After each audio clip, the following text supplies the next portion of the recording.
สวัสดีค่ะเดี๋ยวยังไงเราเริ่มกันเลยแล้วกันนะเพราะว่าเวลาก็เริ่มล่วงเลยเข้ามานิดหน่อยก็ขอต้อนรับทุกท่านนะคะเข้าสู่กิจกรรมครั้งแรกของศิลป์อยู่เป็นเนื่องจากว่ากิจกรรมอันนี้มันเป็นส่วนหนึ่งของร่มใหญ่ที่เรากำลังทำอยู่ก็ขออนุญาตพูดเป็นการเปิดโครงการเล็กน้อยแล้วกันศิลป์อยู่เป็นส่วนหนึ่งของโครงการที่เราทำต่อเนื่องชื่อว่า Young Artist Network หรือ YAN โดยจริงๆแล้วเนี่ยมันเป็นส่วนเล็กๆที่พยายามทำเพื่อที่จะเป็นฐานสนับสนุนแล้วก็พัฒนาศิลปินรุ่นใหม่ทีนี้สำหรับปีนี้เนี่ยเป็นปีที่เราลอนช์โปรแกรมอันหนึ่งซึ่งขึ้นมามีระยะเวลาประมาณ5ปีชื่อว่า Early Years Project ก็จะอธิบายในเชิงโครงสร้างแล้วก็แนวความคิดนิดนึงว่า Early Years Project เนี่ยชื่อมันก็เป็นการบอกนิดนึงในแนวความคิดแล้วว่าจะไปโฟกัสที่ศิลปินในช่วงเริ่มต้นนะคะเพราะว่าเราจัดนิทรรศการหลายงานที่เป็นงาน retrospective แล้วก็ทุกครั้งที่เห็นงานของศิลปินรุ่นใหญ่เนี่ยช่วงที่สำคัญที่สุดช่วงหนึ่งของศิลปินรุ่นใหญ่ก็คือช่วงที่เป็น early year เป็นฐานสำหรับความสำเร็จที่กำลังตามมาในอนาคตก็โครงการ early year เนี่ยเป็นการเปิด proposal ที่เป็น open call ให้ศิลปินส่งสมัครเข้ามาซึ่ง12 proposal เนี่ยคาดว่าน่าจะอยู่ในนี้กันทั้ง12คนนะคะก็จาก12 proposal เนี้ยเราให้ทุนทำงานท่านละเป็นจำนวนเงินเท่ากันแล้วก็จะจัดแสดงบนชั้น7ของศิลป์ซึ่งท้ายสุดเนี่ยเราจะคัดเลือกเหลือแค่2ทุนที่เราจะให้ศิลปิน2ท่านที่จะเป็น residency 1ทุนแล้วก็เป็นเราเรียกว่า mobility funding ที่ศิลปินจะเลือก destination ที่ไหนก็ได้นั่นแหละเพื่อเป็นโอกาสในการเคลื่อนตัวของพวกเขาอีก1ทุนคือเราต้องการที่จะไม่ใช่แค่จบที่กรุงเทพไม่ได้จบที่เมืองไทยแต่ต้องการที่จะผลักรุ่นนี้ออกไปเพราะเผอิญว่ามีอยากแชร์ประสบการณ์เล็กๆอันนึงให้ฟังว่าเผอิญทำงานที่กับคิวเรเตอร์จากต่างประเทศแล้วก็เราค้นพบว่าศิลปินรุ่นใหม่จากเมืองไทยในเมืองไทยที่เซอร์คิวเลตอยู่บนระดับนานาชาติเกือบจะไม่มีหรือว่ามีก็น้อยมากมีแค่มือเดียวอันนี้เป็นความจริงที่น่าตกใจมากเพราะว่าเป็น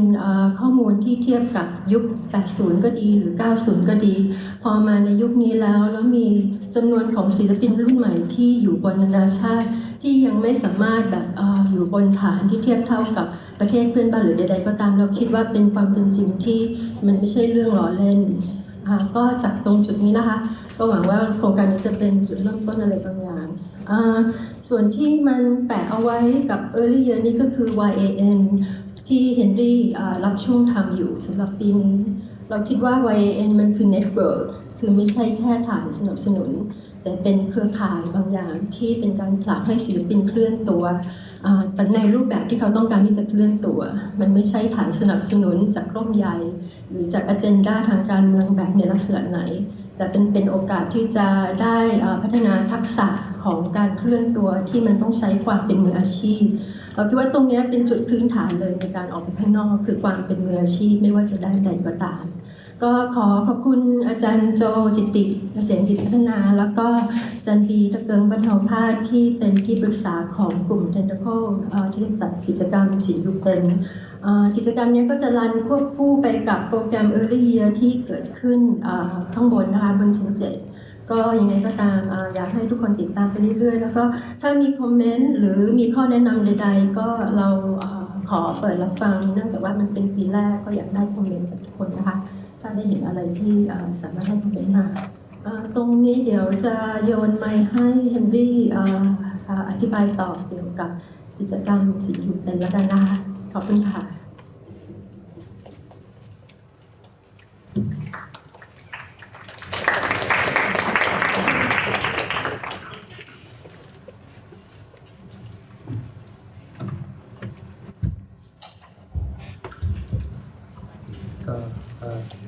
สวัสดีครับทุกท่านก็ผมวินรีนะครับเป็นตัวแทนของ Tentacle นะครับผมก็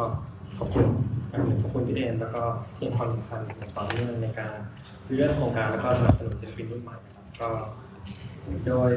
โครงการ Early Years Project นะครับทางหอศิลป์ได้ร่วมมือกับ Tentacle ในการจัดโครงการการศึกษาศิลป์อยู่เป็นครับเพื่อเสริมสร้างความรู้ให้กับศิลปินผู้เข้าร่วมโครงการทั้ง 12 ท่านแล้วก็บุคคลทั่วไปหรือว่าผู้ที่ทำงานด้านสร้างสรรค์ครับโดยโครงการนี้นะครับก็จะแบ่งเป็น3ส่วนครับผมโดยกิจกรรมจะเป็นรูปแบบของการบรรยายเสวนาสัมมนาและเวิร์กช็อปครับโดยส่วนที่1จะเป็นการพูดคุยกับผู้มีประสบการณ์ผู้เชี่ยวชาญในด้านศิลปะที่ทำให้เราได้เห็นภาพรวมและองค์ประกอบต่างๆของโลกศิลปะบุคลากรในวงการศิลปะที่มีบทบาทหน้าที่และก็ประสบการณ์ที่ต่างกันครับในส่วนที่2ของกิจกรรมเราโครงการได้เชิญผู้เชี่ยวชาญในศาสตร์อื่นๆนะครับผมที่นำเสนอกรณีศึกษาเกี่ยวกับประเด็นทางสังคมและสิ่งแวดล้อมเพื่อนำเสนอกระบวนการรวมถึงการประยุกต์ใช้องค์ความรู้ในการหาความเป็นไปได้ในการแก้ปัญหาและก็การบูรณาการขององค์ความรู้ที่หลากหลายเพื่อนำมาผลลัพธ์ที่น่าสนใจแล้วก็นำมาเป็นกรณีศึกษาเพื่อพัฒนาปรับใช้กับโครงการต่างๆรวมถึงโครงการศิลปะด้วยครับในส่วนสุดท้ายจะเป็นการเตรียมพร้อมความพร้อมของศิลปินรุ่นใหม่ให้พร้อมเผชิญหน้ากับเส้นทางวิชาชีพศิลปินทางโครงการได้จัดกิจกรรมให้คำแนะนำการเตรียมเรซูเม่การเตรียมข้อมูลพื้นฐานสำหรับการนำเสนอตัวเองในฐานะศิลปินอีกทั้งมีกิจกรรมแลกเปลี่ยนความรู้ข้อปฏิบัติทางวิชาชีพการให้ข้อมูลโครงการสนับสนุนศิลปะจากตัวแทนองค์กรที่สนับสนุนศิลปะและวัฒนธรรมในไทยเพื่อให้ศิลปินรุ่นใหม่ได้เห็นโอกาสและช่องทางในการเติบโตทางวิชาชีพอย่างน้อยที่สุดเพื่อให้เข้าใจและอยู่ได้ในระบบศิลปะในไทยและต่างประเทศก็สำหรับกิจกรรมแรกของเราในวันนี้นะครับเราได้รับเกียรติจากดร.เดวิดเทนะครับที่มีประสบการณ์ทั้งการทำงานในฐานะพันธารักษ์และนักวิจัยด้านศิลปะร่วมสมัยไทยและเอเชียตะวันออกเฉียงใต้โดยปัจจุบันเขาทำงานอยู่ที่มหาวิทยาลัยแห่งชาติสิงคโปร์ก่อนหน้าที่เขาจะย้ายไปสิงคโปร์เขาทำงานเป็นพันธารักษ์และนักวิจัยอิสระในกรุงเทพมหานครโดยมีผลงานหลากหลายเช่นนิทรรศการแพลตฟอร์มปี 2006 The More Thing Change เทศกาลภาพยนตร์ทดลองกรุงเทพปีที่ 5 ครั้งที่ 5 ปี 2008 และ Unreal Asia 55 International Curse Film Park Oberhausen ปี 2009 อีกทั้งมีโครงการที่ผ่านมาเร็วๆนี้เช่น Video Vortex หมายเลข 7 Jog Jakarta ปี 2011 และ Transmission ที่หอศิลป์บ้านจิมทอมสันปี 2014 โดยปัจจุบันเดวิดกำลังเตรียมเทศกาล Misfit ที่ Haus der Kulturen der Welt Berlin และยังเป็นผู้อำนวยการของ Future Perfect หอศิลป์และพื้นที่ศิลปะในสิงคโปร์ด้านงานเขียนของเขาได้ถูกตีพิมพ์ในวารสาร Earth Text After All Theory Culture and Society Leap อ่านและบางกอกโพสต์โดยหนังสือเล่มล่าสุดของเขา Thai Art Currencies of the Contemporary กำลังจะถูกตีพิมพ์ในปีนี้โดย MIT Press ก็ในโอกาสนี้ครับผมขอโอกาสแนะนำ Tentacle นะครับสำหรับผู้ที่ยังไม่รู้จัก Tentacle ปัจจุบันตั้งอยู่ที่ซอยนราธิวาส 22 ครับอยู่ในชุมชนศิลปะ N22 เป็นองค์กรศิลปะที่เปิดพื้นที่ให้กับบุคคลผู้ทำงานด้านศิลปวัฒนธรรมการออกแบบและก็บุคคลทั่วไปได้เข้ามาแลกเปลี่ยนมุมมองความคิดและขับเคลื่อนองค์ความรู้ในประเด็นทางสังคมและวัฒนธรรมรวมถึงการทดลองสร้างสรรค์ผ่านการจัดกิจกรรมเช่นเทศกาลศิลปะการจัดเสวนาและปีนี้เข้าปีที่ 3 ของโครงการศิลปินในพำนัก Artist Residencies Program ที่เปิดโอกาสให้ศิลปินไทยและต่างชาติได้มีพื้นที่ในการเขียนผลงานเรียนรู้ทดลองสิ่งใหม่ๆนอกจากนี้เรายัง ร่วมงานกับองค์กรในต่างประเทศจัดโครงการแลกเปลี่ยนศิลปินเพื่อให้ศิลปินไทยได้มีโอกาสทำงานศิลปะและสร้างเครือข่ายในระดับนานาชาติก็สุดท้ายนี้ผมขอบคุณพี่เอมนะครับที่และ BATC อีกครั้งที่ได้โอกาส Tentacle ในการร่วมจัดโครงการศิลป์อยู่เป็นในครั้งนี้แล้วก็ขอบคุณดร.ดิษฐ์เทที่ให้เกียรติมาให้ความรู้กับพวกเราในวันนี้ครับ Good afternoon, ladies and gentlemen. I'm Henry Tans from Tentacles. First of all, thank you to Chia and BACC for organizing the Early Years Project to support emerging Thai artists. For myself at Tentacle, we are honored to be working with BACC, supporting the Early Years Project in co-organizing Sim Yu Pen, the Art of Surviving in the Arts and Education Program under the Early Years Project. The aim of this program is to support participating artists and others working in a creative field in understanding the different structures within the art world as well as various development and processes of working as creative practitioners, particularly in the shift towards working across disciplines,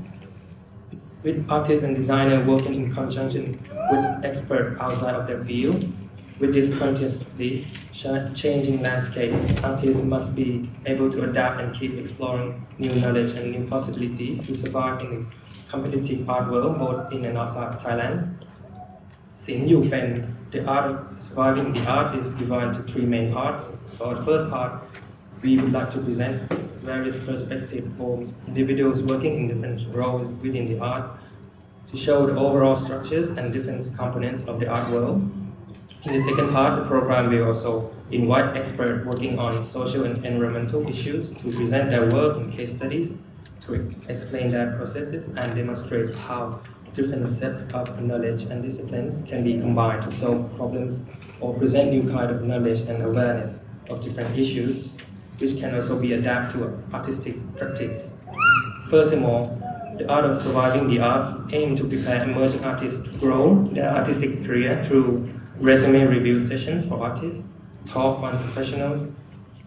practice, and opportunity for artists with art and culture organizations. So artists in the early stage of their career can learn and find ways to grow in the art world, as well as understand the different structure that they have to deal with. For the first session of the program, we are honored to have Dr. David Tay, who is a curator and researcher specializing in Thai and Southeast Asian contemporary art. He is currently based at National University of Singapore. Before moving to Singapore, he's worked as an independent curator and critics in Bangkok, realizing diverse exhibitions including Platform 2006, The More Things Change, 5th Bangkok Experimental Film Festival 2008, Unreal Asia 55th International First Film Oberhausen 2009. His recent projects have include Video Vortex number 7, Jakarta 2011, and Transmission at Jim Thompson Art Center, Bangkok 2014.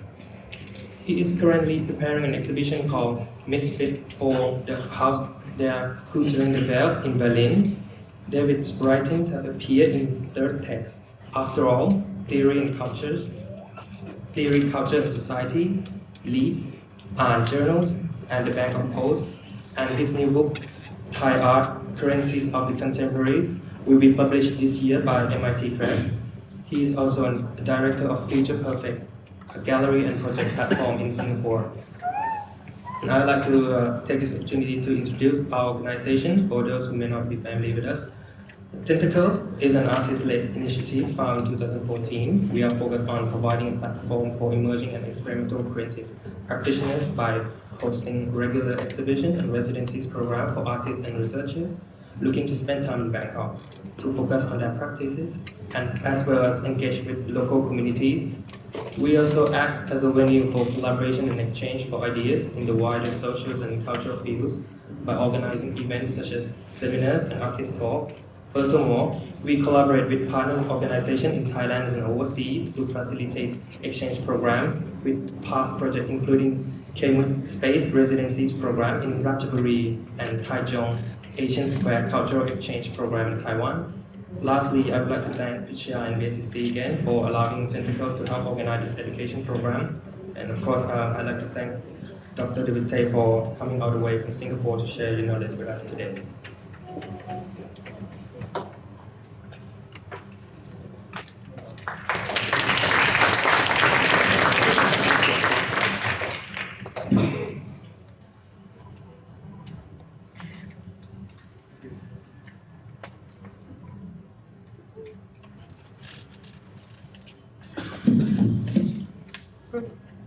Thank you, Henry, and good name as well.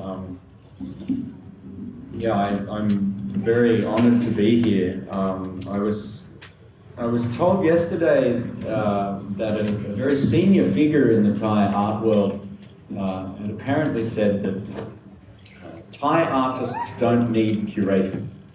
and that therefore it's a bad place to be one. I'm not sure that I agree with that. But anyway, I heard this secondhand, so I wasn't able to interrogate this person. I hope to see that debate sometime in a public place. But from the turnout here today, it certainly seems that our topic is relevant to quite a few people. Thank you all for making the effort to come. Thanks to Tentacles, I think that this kind of education program that they've initiated is very important. And I would say actually is long overdue here. Thanks very much to BACC for having us. And congratulations also to BACC on the Pramuan Burasapat exhibition, which I've just snuck a little chance to see upstairs. And thanks to Jiti, to Joe as well for his input in building this program and in inviting me. Very grateful to all of you. I've been asked to speak a little bit about the book that I've written, which will come out, I think, next month, very soon. I'm sorry I don't have it here, because I'd be very happy for the chance to try to sell it to you. But it's not quite in print yet, but it will be very soon. I'll say a little bit more about the book as a sort of introduction to today's talk. I've included a bit of an outline here. So I'll start by introducing the book. In particular, I'm then going to focus on the problem of the relationship between contemporary art and the nation state. And as we go through this talk, I will gravitate more and more towards the Thai context and use it as a kind of case study. Then I've got a section in the middle where I'm actually going to talk about this phrase, currencies of the contemporary. It's the subtitle of the book. The book is called Thai Art, believe it or not, which is, of course, very embarrassing for me because it is not trying to be a survey, not an inclusive textbook of Thai contemporary art. But, you know, this is how publishers need to sell books, and let's hope that they can. So I'm going to give a couple of examples of the currencies that I have in mind. This was a bit of a brain smash for the organisers trying to translate the title of this talk. So hopefully by the time I'm finished, we'll have answered some of their questions. And then finally to talk a little more specifically about what I call the curatorial function in that Thai context. Ordinarily, I'm very happy to be interrupted, and I would be happy to have dialogue, but for the sake of our translators, could we please hold questions perhaps to the end, and we'll have plenty of time for Q&A. Okay, so this is the book.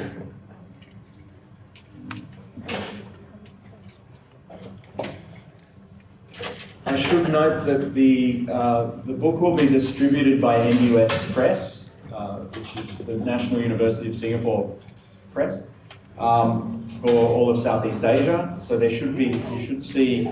better than most American academic books, you should actually see it in some bookshops here.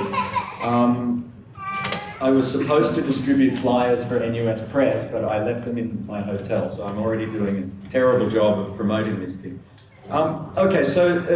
a quick introduction to what the book is about. Since appearing on the international circuit in the 1990s, Thai contemporary artists have won much acclaim and prestige. Yet Thailand lacks, or probably still lacks, a public collection of contemporary art that you can go and see. Its art schools have been relatively slow embracing contemporary ideas. There are relatively few significant commercial galleries, collectors, critics. So how has this place produced such successful artists? Since its birth alongside modern nationalism in the 1930s, Thai modern art has been an effective platform for both domestic and international projections of the nation, gaining moral and intellectual authority from the state and the monarchy, and from its many successes overseas. But as they join global currents, Thai artists are frustrated by problems at home, by a grave symbolic crisis that has dominated national conversations and undermined the Thai people's confidence. Contemporary art reflects a split in the country's public and symbolic order. Its economic modernity has not been matched by a political modernity. How does art express or fail to express this crisis? This book highlights a generation particularly that emerged after the Asian financial crisis, 97-98, especially those who moved a lot between national or local and international contexts of exhibition exchange. Those who embraced the forms and the opportunities of a global contemporary art system, and who largely dropped the discourse of Thainess, Thai, that had been modern art's main preoccupation for 2 decades. These artists occupy a threshold, negotiating between local and international powers and discourses. They're not the passive objects of art's globalization, but often willing and active agents, aware of their role on this threshold, what may be lost and what may be gained in the process. But whatever their successes abroad, Thai artists remain subjects of the nation, and nation has remained a key frame through which their work is exhibited, understood, and valued.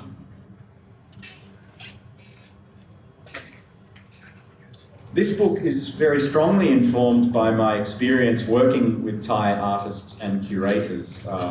roughly from about 2004 until about 2010. So there's kind of a bias towards activity that happened in that period, and to artists that I was working closely with. As I said, I'm not attempting to do a kind of total survey of Thai contemporary art. I'm sure that there will be criticisms of those biases, and that's natural.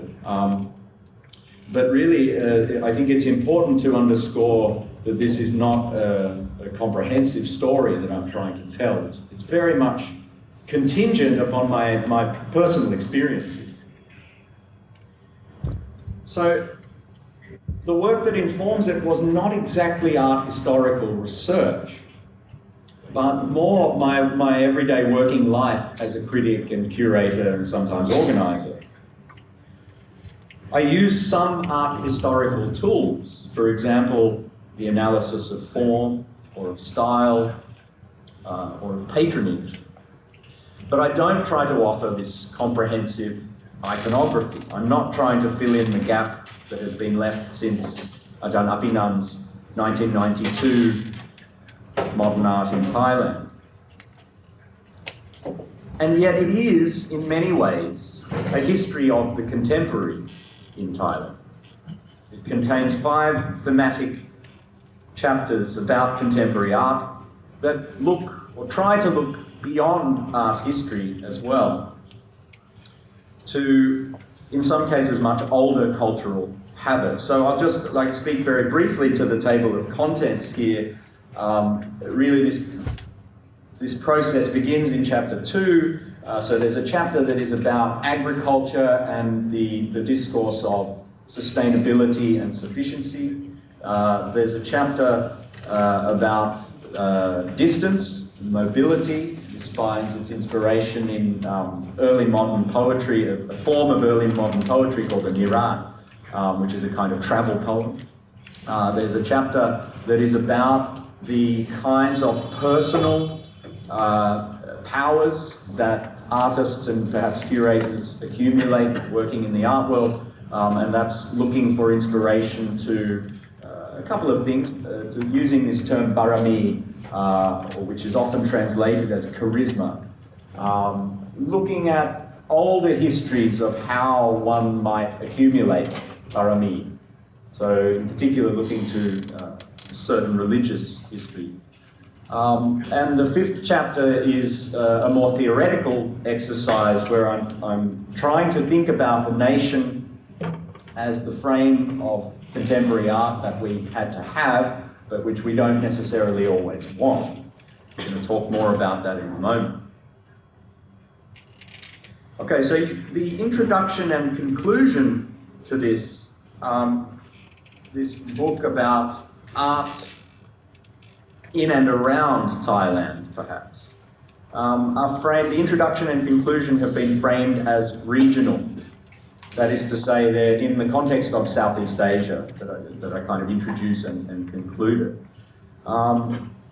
Okay, so this is a different frame. This is perhaps one alternative way of historicizing contemporary art that is not so slavishly devoted to the national context. This Southeast Asia is a frame that I think means very little to most artists. I'm aware of that. But it's increasingly used by curators, historians, and the market to give meaning and value to artists' works. So, to sum up, it's very much a national study. This is another practical point because apparently in order to sell a book, it pretty much has to be a national study. But I've tried as much as possible, particularly at the beginning and the end, to try to open other doors to alternative ways of reading and interpreting Thai contemporary art. So that, in a nutshell, is what the book is about. Okay, now those 5 chapters that are the main sort of thematic guts of the book, are more or less all about the relationship between contemporary art and the nation. Still, today, the primary frame of reference for the study of art in Southeast Asia. Art history itself has a very long tradition of grouping artists according to so-called national schools. Its stories revolve around the institutions,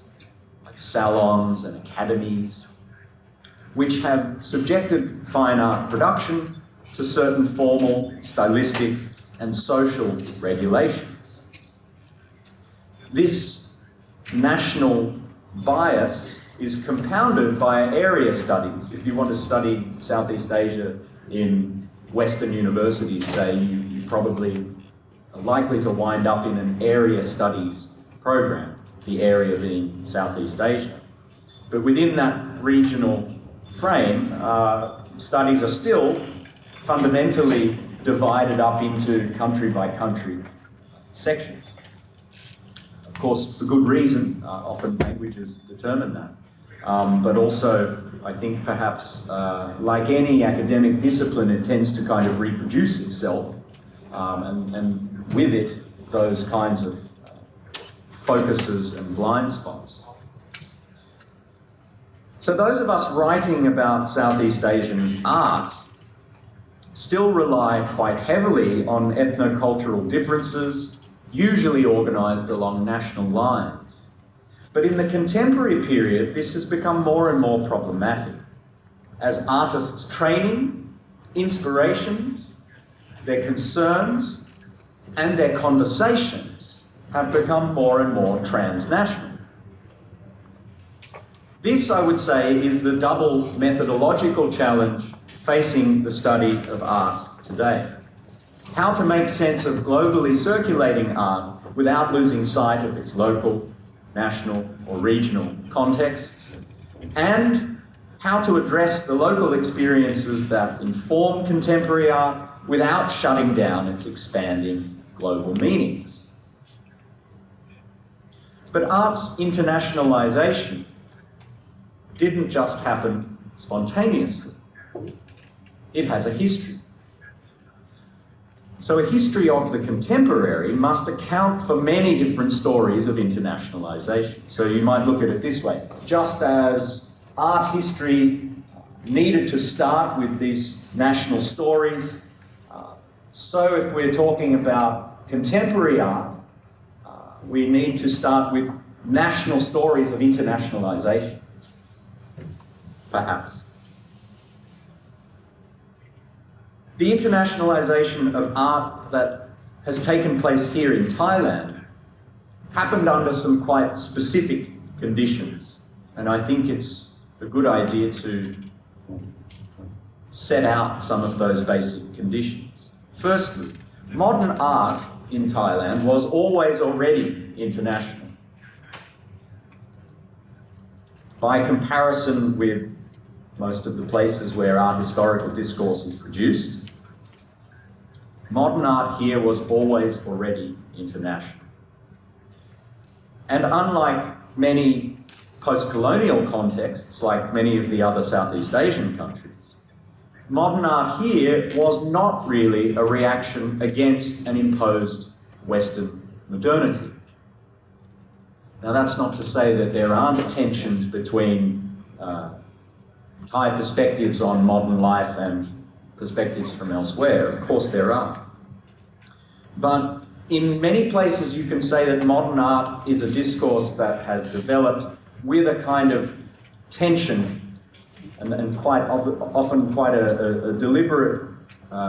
contrary position vis-à-vis Western modernity. That's not really the case in Thailand. A second condition. For perhaps 4 decades, modern art was very dominated by one institution. And however parochial that institution may seem to us, we shouldn't forget that it was, for many years, the main bridge to international artistic modernity. Talking, of course, about the Silpakorn University. A third point. That institution, like most institutions, is exclusive. And art history, I suggest, should not reproduce that institution's prejudices and blind spots. It's even worse when that institution happens to be associated with and administered by the state. It reproduces the nation's prejudices and blind spots. The machinery of that exclusion and prejudice is the discourse of Kwampen Thai, the master discourse of official Thai nationalism, whose vocabulary revolves around the so-called 3 pillars.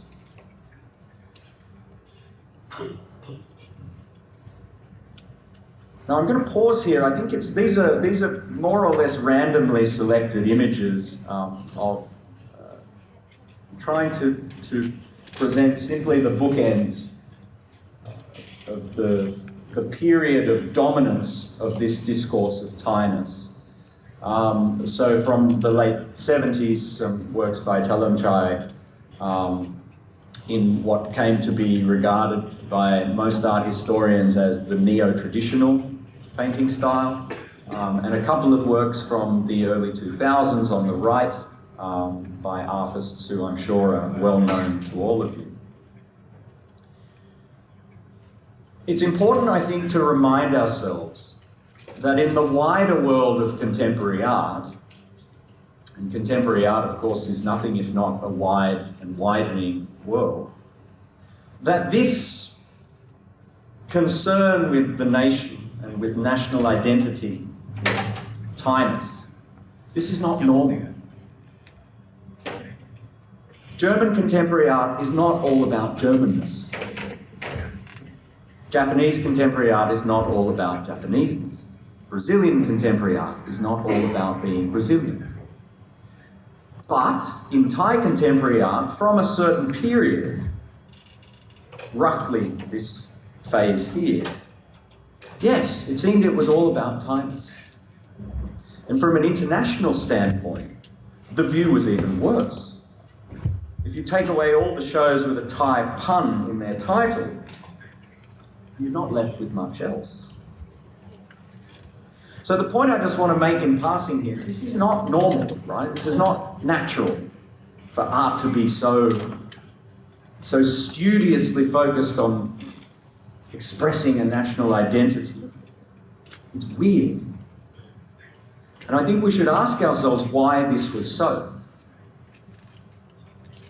The problem is compounded again by the fact that certain forms of exhibition, like for example the Biennale, which is a form dating for art-specific purposes to Venice in the 1890s, where the first Venice exposition was held on national terms, divided into national categories, but also, of course, has a prehistory in older forms of colonial exhibition making. These forms of exhibition have encouraged artists to make their work legible in national terms and audiences to read them in those national terms. Now I'm going to cut this story. When I came here, I actually moved to Thailand to live sort of properly in 2005. And when I started coming here frequently, even before that, I was most interested in the artists who were not really concerned with Thainess, or in any case whose work didn't scream Thainess. Their outlook seemed to me to be maybe post-national. Their work often referred to Thailand in some ways, but national identity wasn't important to them particularly, and it certainly wasn't something that they emphasized. These were the artists who seemed really contemporary to me. It was a gut feeling, but looking back, I think it might be interesting to try to explain it. Why was it that seemed contemporary to me at that time? So in the two sections that are remaining, these are some snapshots drawn very randomly and at the last minute from that experience. Works that do and do not refer to Thailand in some way. But in any case, I think you can see just on the surface of these images that the artists are not trying to foreground or emphasize Phnom Thai, the official symbols or discourses of Thailand.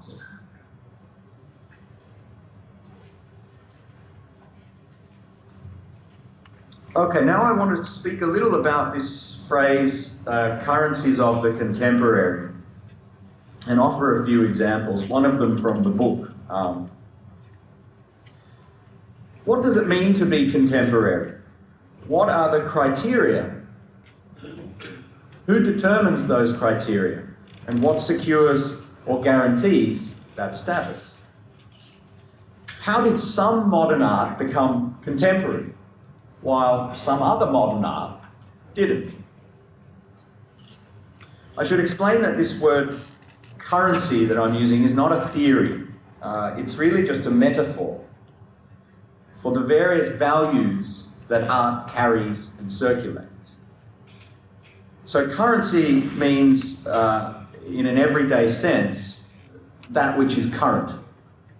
You use the word currency. Currency belongs to that which is current,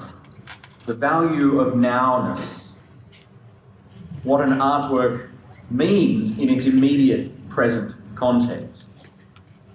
Okay, in this sense, it's almost a synonym for contemporary, in English at least.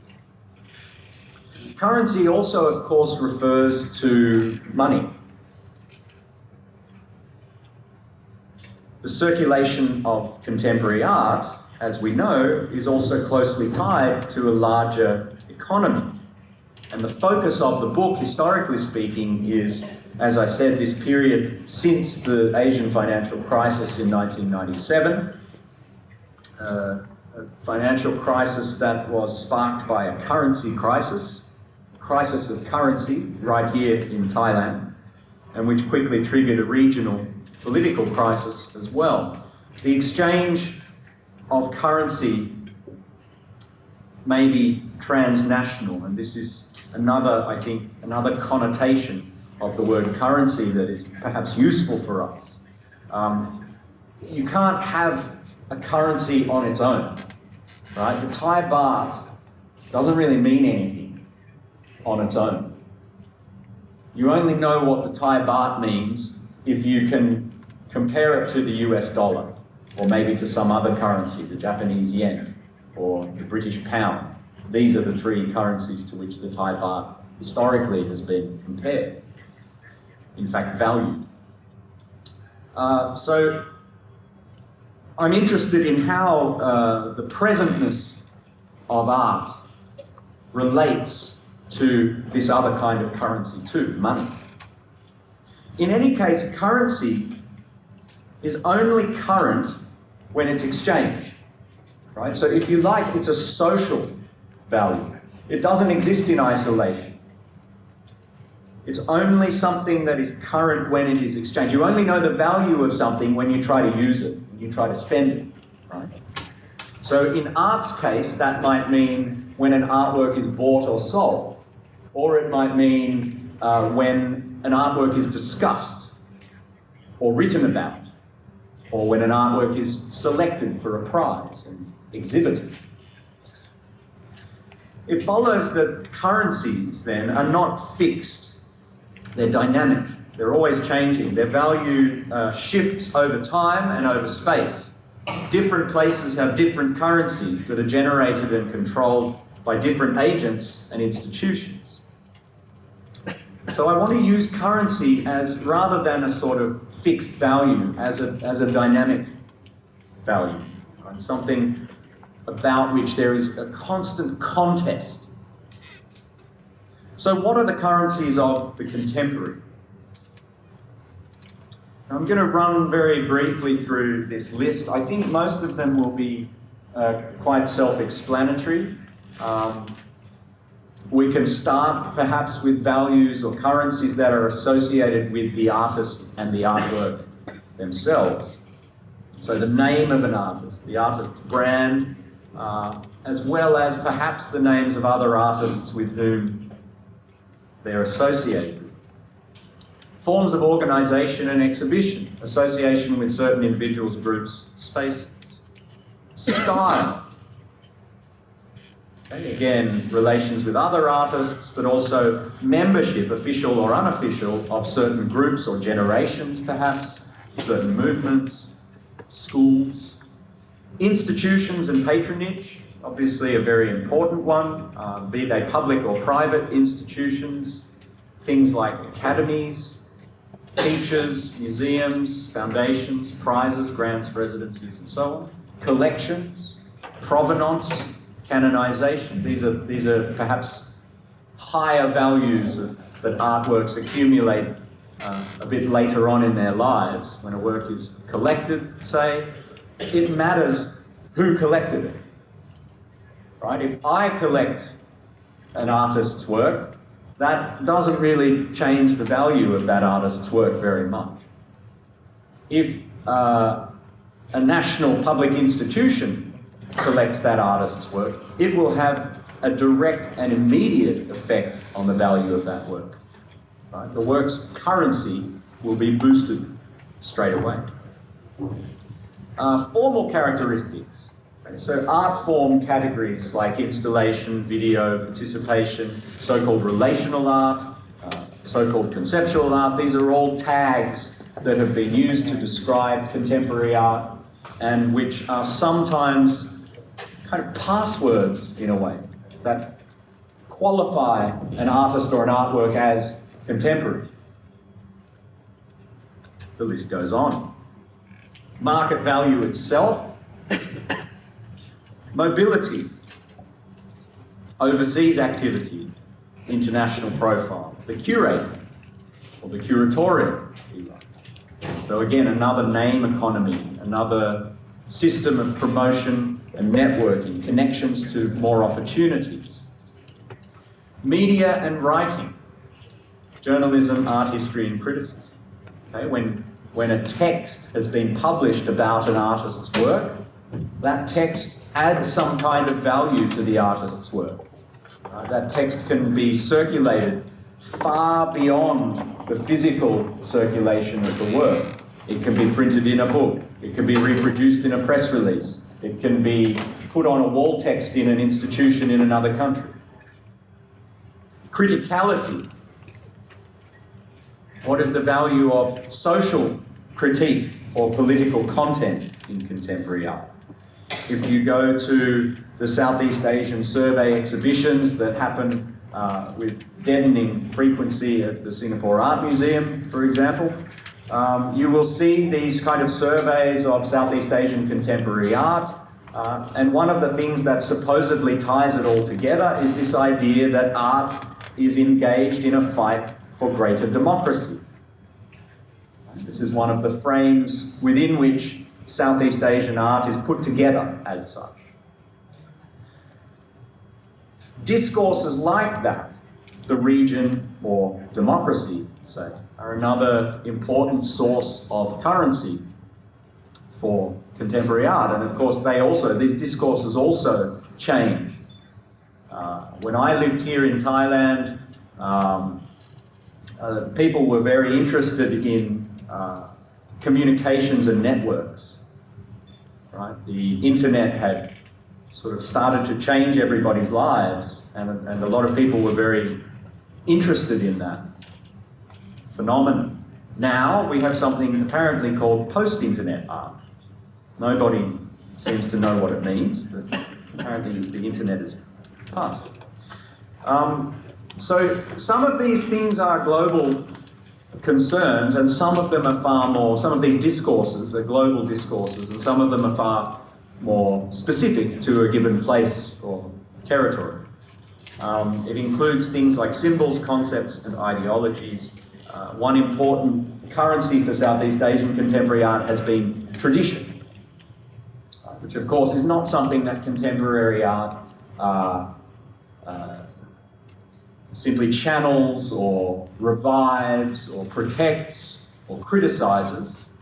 But tradition is actually something that contemporary art invented, because most places in the non-West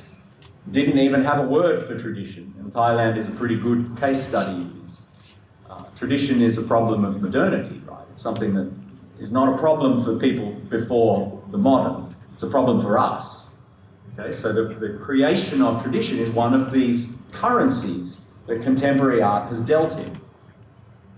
Okay, so there are more, of course. This is just a kind of off the top of your head kind of list of possible currencies. And we might ask ourselves, using a list like this, we might ask ourselves, what are the currencies that we each handle in our own practice? I see a lot of familiar faces here today, so I know that a lot of you work in the arts. And we handle these currencies all the time. Sometimes I think it would be good to just reflect on which ones we have and which ones perhaps we're trying to get, maybe which ones we don't want. For example, tentacles.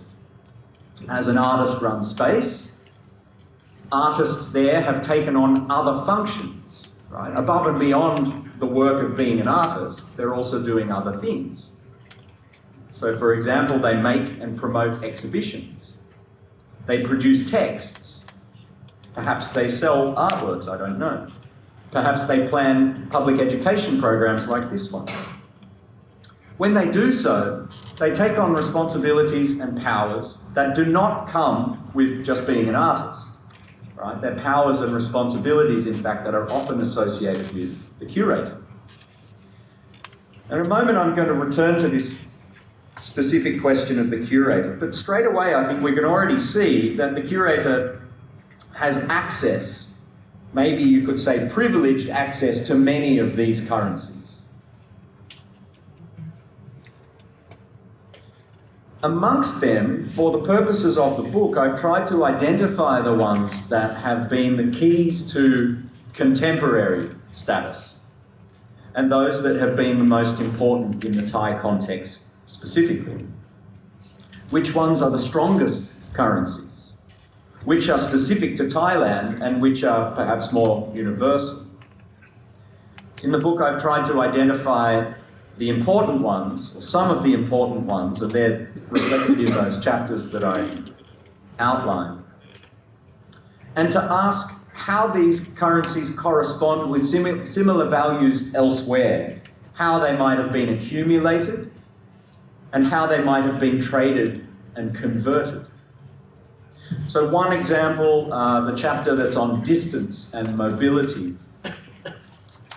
For artists everywhere, travel brings a certain status and prestige.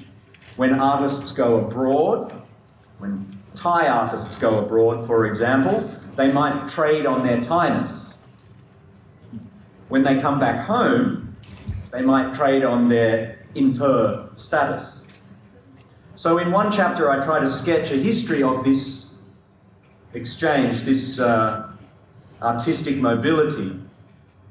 and to examine the poetics of it, what aesthetically goes along with that movement.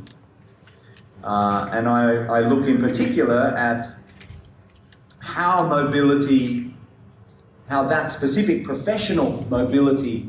has been rendered in the form of art, how it winds up in artworks. What is reflected in artistic practice of that experience of coming and going. Another example is agricultural symbolism. I'm going to talk for a moment. I'm going to slow down as well because this bit, there's no text for the interpreters for this bit, so hopefully it will be possible for them to keep up. So a couple of the examples that appear in the book are these. Most of you will be aware of this project by Sakharin in Documenta in Kassel in 2007. This is one of the works that I was interested in and wrote about at some length. And so it might be interesting for us to think about what sorts of currencies this project had in Documenta. Not a great deal was written about it, but there were some critical responses, and we can take from those critical responses a sense of what appealed to people, what people thought was significant about this work. So of course it's a project in which, for those of you who are not familiar with it, it's a project in which the artist, in a sense, reproduced a traditional form of agriculture, which is common to the north of Thailand, where he comes from, but also to, in fact, to other parts of Southeast Asia. And the forms of social relation that have been informed by that farming practice over the centuries.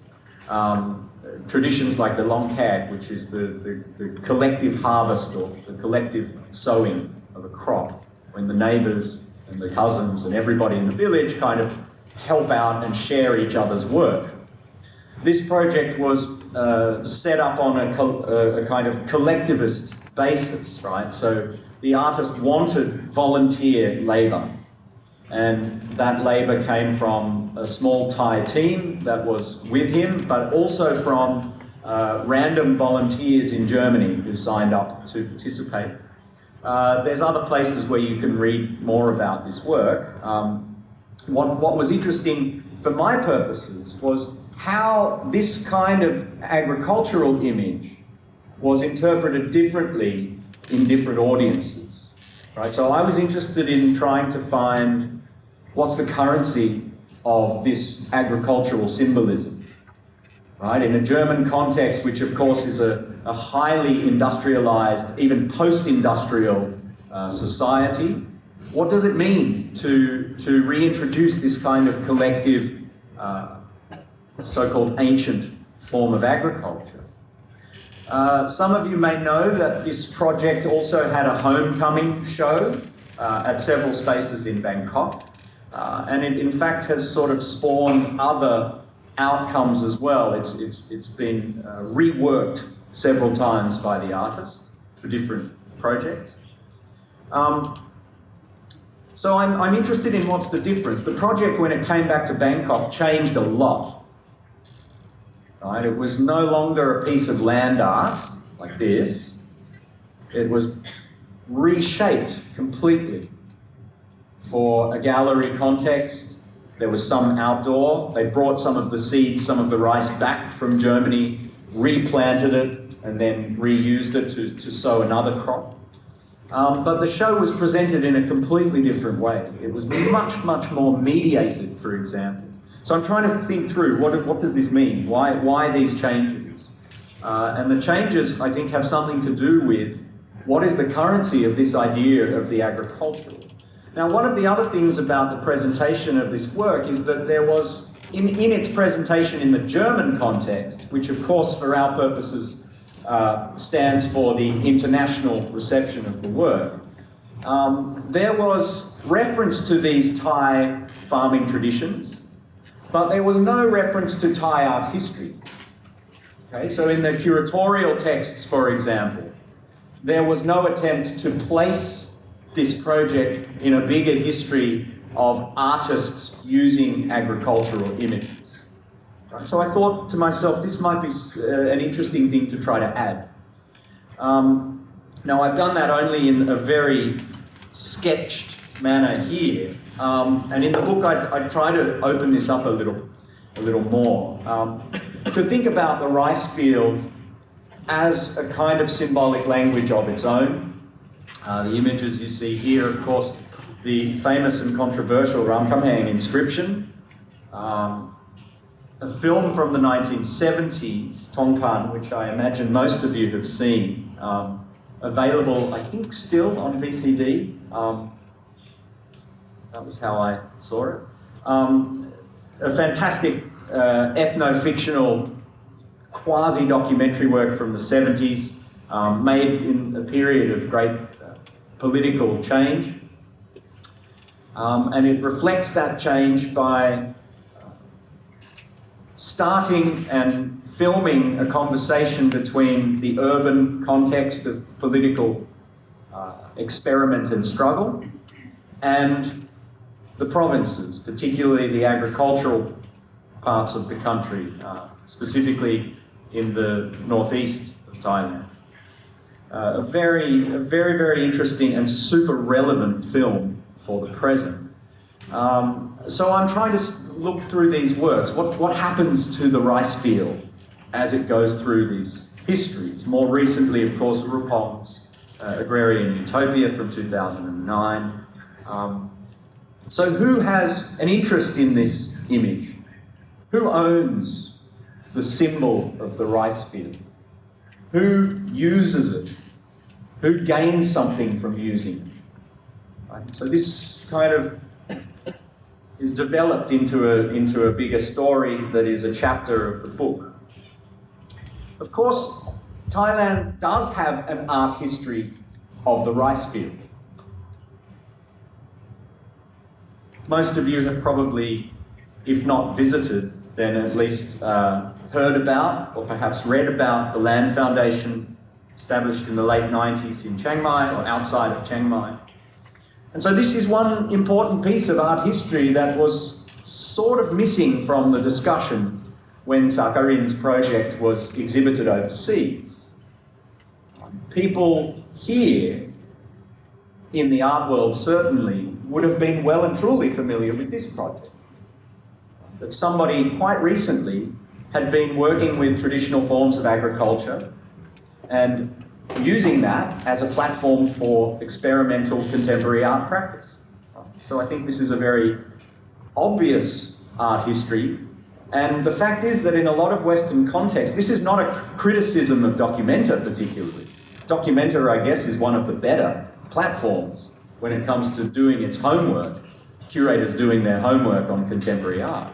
But nevertheless, it's quite common for art from a given place to be circulated overseas on these big and very prominent platforms without any of this context. So what I'm interested in doing is selectively sort of crashing those contexts with new information, both ways. If we think about the Land Foundation, of course, this project has a claim to very, very local currencies as well.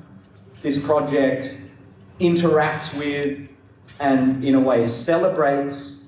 a very local community in the village nearby, with which the project has a kind of exchange of help and labour, of resources, including rice from the field. Okay, so at the local level, it means a certain thing to certain people. Then, at the national level, it means maybe a different set of things. What does it mean, for example, that this work is some 10 hours drive from the national capital? What do people in the national capital, how do people in Bangkok relate to this project? They definitely relate to it differently to the villagers. So there's another message, another set of currencies for the Bangkok audience. There is, of course, also a regional resonance for this kind of project. The rice field and rice has appeared in dozens and dozens of Southeast Asian art projects in the last 50 years. Okay, so it might be read differently again in Singapore or Manila. And then, of course, in the wider international or global context, what does this mean? Of course, it meant, as we know, collectivism, kind of exotic kind of socially engaged practice. There was a bit of an investment in a spiritual dimension for the foreign curators who make the pilgrimage to come and see the Land Foundation. These are the sorts of things that people were interested in the international discussion, right? So there's 4 layers there where different people are taking different messages from the project,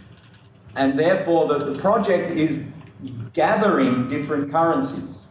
in these different contexts, right? So I think this is a really useful example in a way for seeing how this works, how the currencies of the contemporary function, and they function according to these very different, very, in some cases, quite separate contexts of circulation. So then, what do you do with these currencies? Right, so it's interesting to me to see how artists have taken these currencies from the international experience and then converted that into some other kind of currency at home, and vice versa. How does the fact that this might be a loving, caring community project for some villages in the north of Thailand, or that it might be a nice, respectful, sort of gentle, withdrawing, environmentally conscious project for the Bangkok middle class. How do those currencies then get translated into something else when this project is presented, let's say, in another country? Okay, so that's, in a sense, a case study. I'm going to finish, really, by talking about the currencies that some currencies that I think are specific to the curatorial role or function in Thailand. And then hopefully there's plenty of time for Q&A session. All right, so with the rise of the independent curator as the chief interpreter, tastemaker, and rock star of today's art world, it may seem that these 2 currencies, the curatorial and the contemporary, are very closely tied together. That the curator has some special or even essential role in defining or validating the art that is called contemporary. As this art finds bigger and bigger audiences and its international platforms proliferate, perhaps it's only natural that more and more young people want to be curators, that there are more curatorial jobs available and more courses of curatorial study. It's tempting to see this professionalization, and it's happening across Southeast Asia, as a natural consequence of contemporary art's economic consolidation and growth. But I actually want to try to resist that assumption. I want to try to arrest or stop that assumption. I think we should be very skeptical. Just as we should study art and its history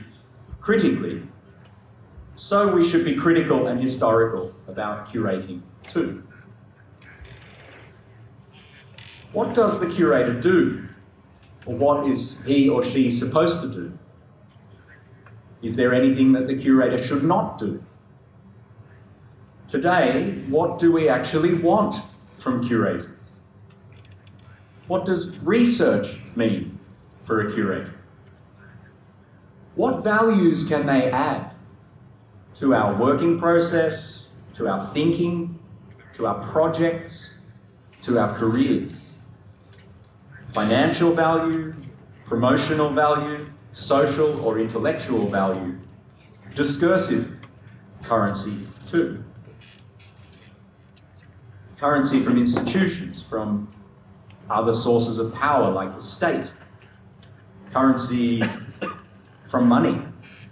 Currency from the market. Currency from writing, from criticism. Currency from performing that bridge to the international. And I'm suggesting throughout that this is somehow a very important currency, this connection between the local or the national and an international context. It's been, I think, central to the currency of the curator. And perhaps we should also ask, how is this role different from other roles in the art system? The artist, the patron, the ajar, the commissioner, the critic, the collector, the journalist, the audience, the gallerist. What is specific to the curatorial role that differentiates it from all of those other roles? Now, of course, we know that sometimes it doesn't differentiate them. Some of you will be curious to know that a gallerist, an art dealer, is going to curate the next Thai representation in Venice. And of course, we know from our everyday experience in the art world that these roles are frequently mixed together. Right? They're frequently overlapping. Etymologically, that is like the history of the word, suggests that the curator is the person who cares for artworks. Right? And of course, art dealers care a great deal for artworks, so perhaps that's as it should be. But from where did this figure come? Where did this role come from? What were the curator's roles before the contemporary? Well, generally, there has been a shift, which is observable in many, many places, from a figure who was the keeper of collections,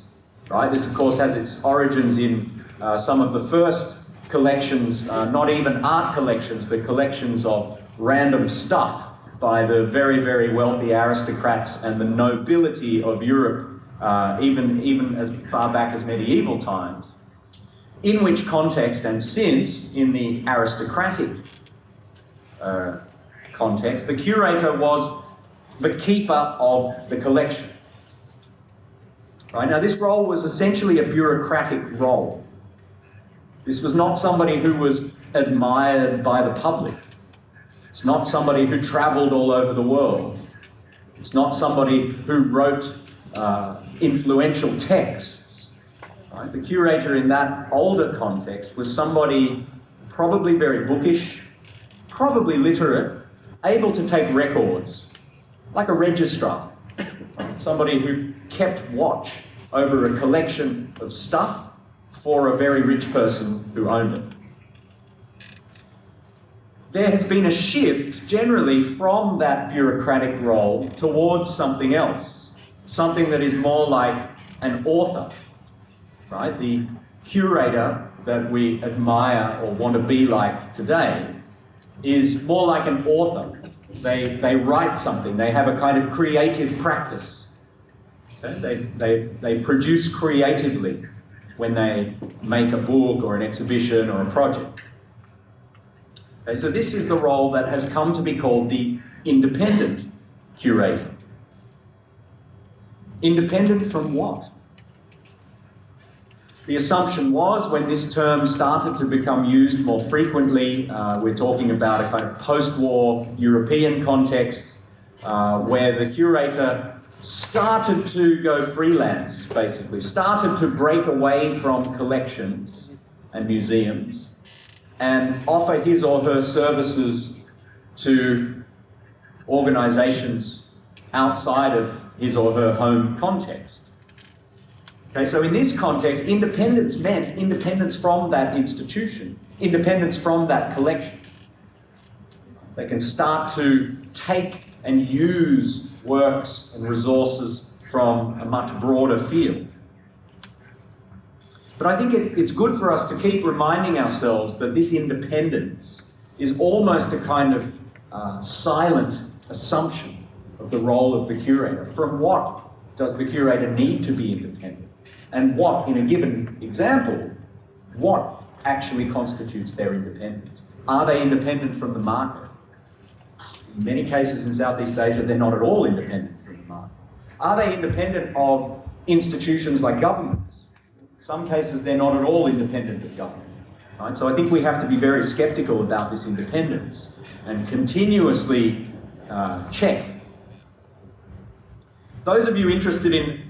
how this role of the curator emerged in a Southeast Asian context, including the Thai context, are probably already familiar with this book, Past Peripheral, by Patrick D. Flores, who is a professor at the University of the Philippines, and is far and away, I think, the most articulate voice so far in trying to analyse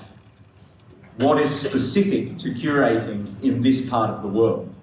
Right? So this is a book that some of you, I think, will find very interesting. It's not particularly fun reading, with apologies to Patrick, who is a dear friend, but it is one of the most dense and valuable contributions to the study of this role so far. It's the only book-length study of its kind. So I wanted to give you a few key points from Patrick's research into when and how this figure of the curator appeared in Southeast Asia. The first and I think most important point to take from his research, he's looking in particular at 4 case studies. They are Apinan Posianon from Thailand, Jim Supangkat from Indonesia, Reza Piadasa in Malaysia, and Ray Albano in the Philippines, right? So he kind of traces these 4 figures and their emergence professionally as curators in a regional context. I would say actually that this book is probably the only really serious attempt to historicise the contemporary in a regional way so far. So these figures, most important point, these figures were all artists. Right? Now this is already something that is very different to, say, the European context that I was talking about a moment ago, where some early curators of this independent mode were artists, but also some were not.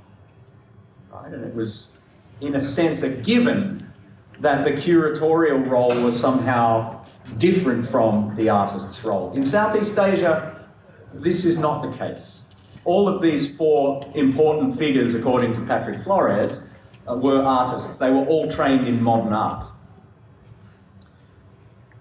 So the role was, from the beginning, multidisciplinary. I think it's important in the context of this education program to underscore that the curator is an always already multidisciplinary figure.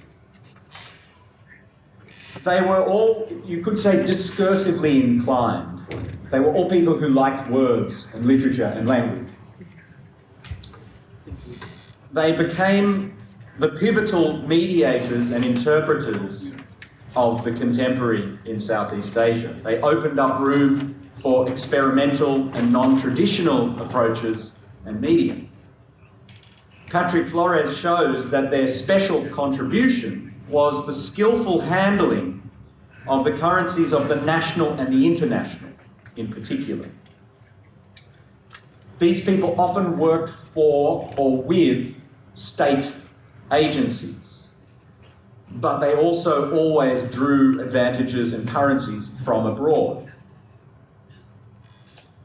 And their relationship to the state, according to Patrick Flores, was both affirmative and critical. Right? Now this, I think, is, I'll come back to this point in a moment, but I think this is really a key point for our purposes. They were intimately related to the nation to national projects, to national development, to national funding, to the telling of national stories and national art histories. But they were also critical of those national stories, national discourses. Right? So I think it's important to include always the two sides of this role, that their relationship to the nation was essential, but it was not simply an affirmative or positive response to what nations were doing or trying to do with art. Right? So, in other words, the instrumentalization of art, which is what curators do, right? Curators use art. They become successful rock stars who travel around the world non-stop by using artworks, usually. But that instrumentalization is not the same as the instrumentalization that the state performs. Right? The state also wants to use art. And Thailand right now is a very good place for watching that happen. Right? The state has an interest. It wants certain currencies from art. Right? And the curator might sometimes want the same and might sometimes want different ones. Right? So there's this negotiation that has to happen. They have different interests. And sometimes curators have been very critical of state agendas. If the curatorial role is specific to place and time, what has it meant in the Thai context? What is this relationship here between the curator and the contemporary? Which currencies was the curator good for? Which did he or she lack? And how might this be similar or different to other places? Right? These are some of the questions that really I want to leave with you as questions. A very quick sketch of that role in this context. It emerges as the independent variety of curator, not attached to a single collection that I've been talking about. It emerges in the late 80s and early 90s in Thailand. These people quickly became the key mediators between the international art world and its national centres. Right? That, in Thailand's case, means mainly Bangkok and Chiang Mai. Even the mention of the two cities, this tale of two cities, might call to mind for some of you Ajahn Somporn Ratbun and Ajahn Apinan Kosianon. Both of them highly literate, discursive people, both confident writers, both fluent in English, both artists, both ajahns. But neither, crucially, was a Silvakorn insider. Right? This, I think, is a very interesting twist in the tale of curating in Thailand. Both of them began their curatorial work relatively independent of government and the art market. Both of them drew key currency from the foreign institutions that they advised and worked with. Now, from here, it could be interesting to make a kind of historical sketch to continue the story of the role as it developed. By the late 1990s, curating in Thailand certainly seemed to be on this international independent track. Figures such as Phi Miao, Kauma, Yipin Soy, Kritia Gawiwong, Chidi Kasem Kitwatana, and others. Again, highly mobile, highly literate, working constantly across national borders, also educated across national borders. But there's two kind of provisos I would want to make here. The first is about that geography. Although their practice and their currency crossed national borders, their expertise, in the end, remained mostly tied to the nation.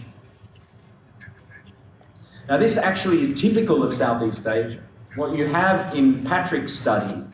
is this first wave of curators who take up, almost at their own initiative, who take up the curatorial role, all artists, and they accumulate a certain kind of power and standing and profile. But actually, that didn't really fly abroad. Far and away the most successful in that international game was Apinan.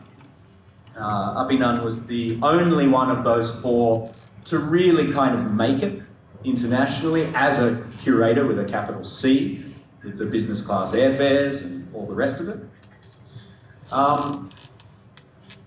He was nevertheless, as his career developed, more and more pigeonholed in the national box. Right? Now, I would suggest that in Apinan's case, this is partly very intentional. Right? But it's interesting to note that this, as with Patrick's other three examples, would actually become the archetype. This would become the norm. Right? These people have access to international opportunities and they gain international experience and currency. But their expertise remains tied to their national context. Right? So their special value, if you like, or the special value that they can add to the art economy tends to not go beyond the national. Possibly this is changing for younger curators, I don't know. But this is, I think, a really interesting limitation of curatorial currency in the Southeast Asian context so far. The second proviso that follows with that, or that goes along with that, is that their power was personal. Right? It was not institutional. It was not transmitted into the organisations that they were a part of. Nor was it shared with a younger generation. Ajahn Somporn still works in a freelance way and has always, as I understand it, worked in a freelance way as a curator, although of course she also curates within the university context where she's worked, or where she used to work for a very long time. Ajahn Apinan at Chulalongkorn, where he founded the art centre, or at Sosoro indeed, has not trained successors.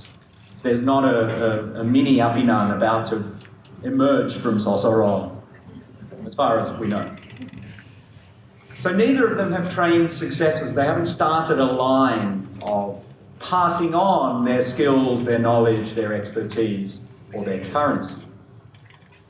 So what this means is that there's very little professional continuity when it comes to thinking about the role of the curator. 20 years on, there are, of course, many, many more curators around. They're part of the system of art organisation now. More and more, they consider themselves curators first, right? That's to say, not artists. Like more and more, the division of that role has been happening. Speaking regionally, it's happened a lot. I'm not sure in the Thai context, possibly not as much, but nevertheless, I think it's more and more common to meet someone who says, I'm a curator. And then if you say, well, are you an artist? It's more common that they will say, no, I'm not an artist, I'm just a curator. This, in the early days, you almost never heard. Right? I would say that intervening generation that I mentioned is probably the first who acquired curatorial skills and training and then were able to say, I'm a curator, not an artist. Right? This now is more the case. Nowadays, I think curators are more likely than before to confer market value on artworks, even to help with buying and selling. Are they more independent or less? But what is it really that these new specialist curators are doing? From my perspective, I don't think that they've raised the general standard of exhibition making. The foreign institutions that they advise who are dealing with Thai art are still often pretty clueless. The general quality of writing about Thai art, in European languages at least, is still poor. So what value are they adding? Which of these currencies does the curator generate and control? I don't think we should carve out a kind of strong professional profile for this figure until we're sure that they're doing their jobs. Rather than professional progress, what I see actually is an unravelling and a reversion to older practices. I'm going to talk to conclude a little bit about what that reversion looks like, the falling back of the curatorial function onto older functions. Now, this word function, I think, This may be a bit unusual for some listeners, so I should just explain why I'm using this word. I think our interpreters are going to use the word role, a word for role, and that's good, that's a good translation. Why I like function in English is because it emphasizes the organizational rather than the creative dimensions of the curator's job. Okay, a movement away from the authorial, away from being an author, and back towards the bureaucratic. And this is useful for a number of reasons. I think first that it might help to explain this unconvincing professionalization of the role. Right? If you go to Singapore, where I work, you meet a lot of people who have a business card that says curator. A lot. And usually when they give the card to you, you read the name and the title and you look at them and you put them together and you can't think of anything that person has ever done. Right? That's the norm. So what are they doing? This is kind of another way of asking the question, what are they doing? Perhaps what should they be doing? Is their role about authoring exhibitions, for example? It seems not. Secondly, this word function suggests that in their collaboration with power, particularly institutional powers, the curator in Southeast Asia ends up, in Patrick Flores's terms, more affirmative with regard to state power than critical. This is a proposition, I can't prove it, that's what I'd like to suggest. That their instrumentalization of art and artists has been more and more similar or tied to the instrumentalization of art and artists by the state.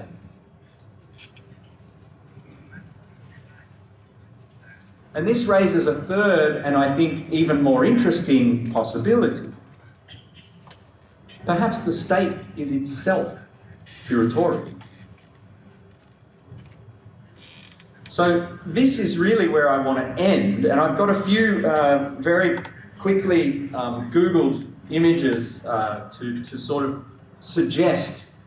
another place where we might look for a history of the curatorial function in Thailand. We might think about the 19th century shows in which Siam demonstrated its command over new foreign technologies and discourses of imaging. It may be hard to see the fourth king, Mongkut, for example, so illustrious for his embrace of photography, telescopy, as the curator of Siam's pavilion at the 1867 World Exposition in Paris. We may not know who chose the tobacco, clothing, birds' nests, boats, and fishing gear for which Siam won various medals at that show. But the king himself was noted as the author of that pavilion. He was, of course, at the same time, the attentive patron, we might say commissioner, of Krua In Kong's celebrated murals. Another possibility, what about the sixth king's theatrical experiment in democracy, Dusitani, founded in 1918? A third possibility, could we finally write a critical biography of Sinbirasi, the archetypal artist-curator, translator of foreign styles and terms, sponsor of foreign travel, mediator between official national values and international cosmopolitan values? These are all the same things that curators have done in recent decades. So as a curator, was Sinbirasi any good? And is it significant for our history of the curatorial function that he was found? what other kinds of exhibition, what other exhibition makers might be added to this genealogy of the curatorial function. So this is why I like the wider phrase function, rather than talk about curating or curatorship, right, which I think are more likely to tie you to a certain kind of exhibition that we know and love as the contemporary art exhibition. I think in order to tell this history, the history of this role, we should be looking much further back. We should be looking at a very different sort of actor. And this is really kind of where my research is up to at the moment. So I've now left the book behind and I'm sort of, this is now improvised. That a history of exhibition making has to include both the curator as an instrument of the state, but also the state itself as an exhibition making entity.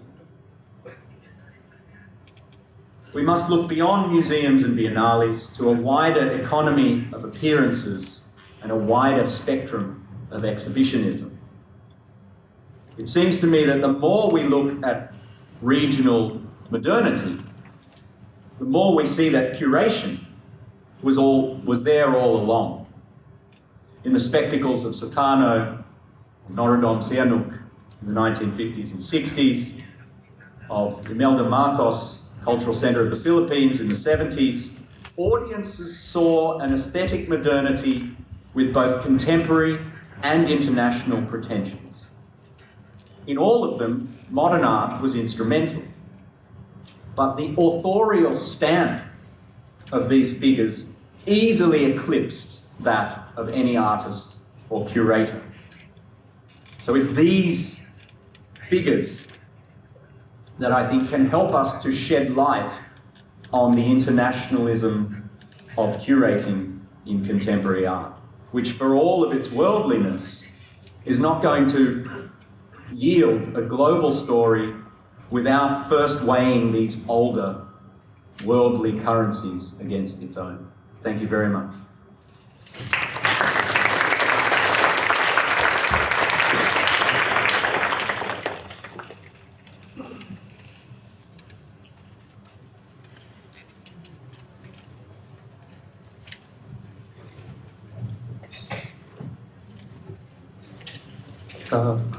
ขอขอบคุณนะครับดร.เดวิดเตย์ครับที่ให้เกียรติ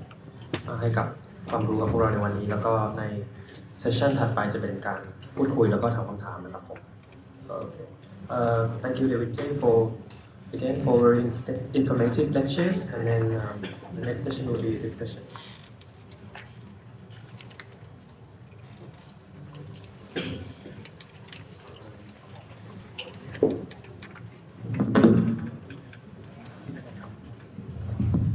Hello ครับถ้ามีใครมีคำถามก็เชิญเลยครับ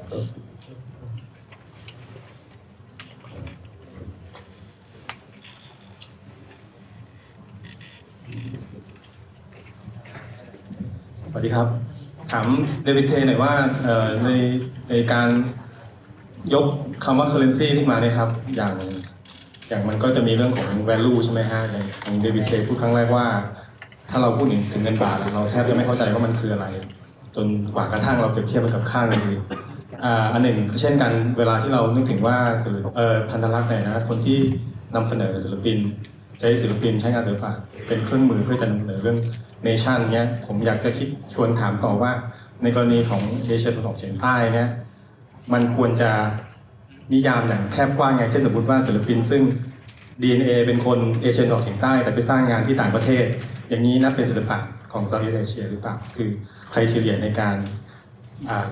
กำหนดกรอบของศิลปะที่เรียกว่าศิลปะเซาท์อีสต์เอเชียคืออะไร So if I understand the question correctly, it's that when you first talk about currency, you talk about it as a necessarily relative and comparative enterprise, right? That you don't know what the value of Thai baht or Thai-ness is unless it gets exchanged in some way or form. And so the question is, in thinking about what it means to be a Southeast Asian artist, to what extent is that term construed through a comparative frame? It's a great question. Thank you, Ken, for the question. I'm a little bit cynical about this. Actually, I think that for the vast majority of artists that I know, the region means very little, actually. I think of course, it's the flavor of the month because there is a bureaucratic agenda to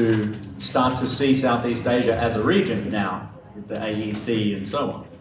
Right? But this is a very recent thing. In my experience, I never met a single Thai artist when I lived and worked here that had any interest in Southeast Asia, frankly. Some of them do now, and I think this is changing, and I think that's a good thing. But as a, if you like, relative currency, I think the regional meant very little to people here. It might be interesting for us to think about how that changes and why that changes. And in fact, if you go back further, was it always the case? Right? But I would say again, I think for artists, this is still not a very valuable currency. But more and more for critics, curators, and the market, it's important, right? So for example, we'll try to give a really straightforward example. Oh, yeah, sorry. ก็เขาก็พูดว่าเหมือนกับก็ไม่ได้อยากที่จะคิดในแง่ลบมากเกินไปแต่ว่าในประสบการณ์ส่วนตัวของเขาเนี่ยก็เหมือนกับว่าในการทำงานศิลปินไทยหรือศิลปินในภูมิภาคก็ไม่เคยเจอใครที่นำบริบทของภูมิภาคมาเป็นจุดหลักในการทำงานซึ่งมันก็ดูเหมือนกับว่าถ้าจะพูดถึง currency ของคำว่า Southeast Asia เนี่ยมันอาจจะมาจากนักวิจารณ์หรือว่า curator หรือคนอื่นๆที่ไม่ใช่ศิลปินที่มาได้ผลประโยชน์จากคำนี้ใช่ไหมครับ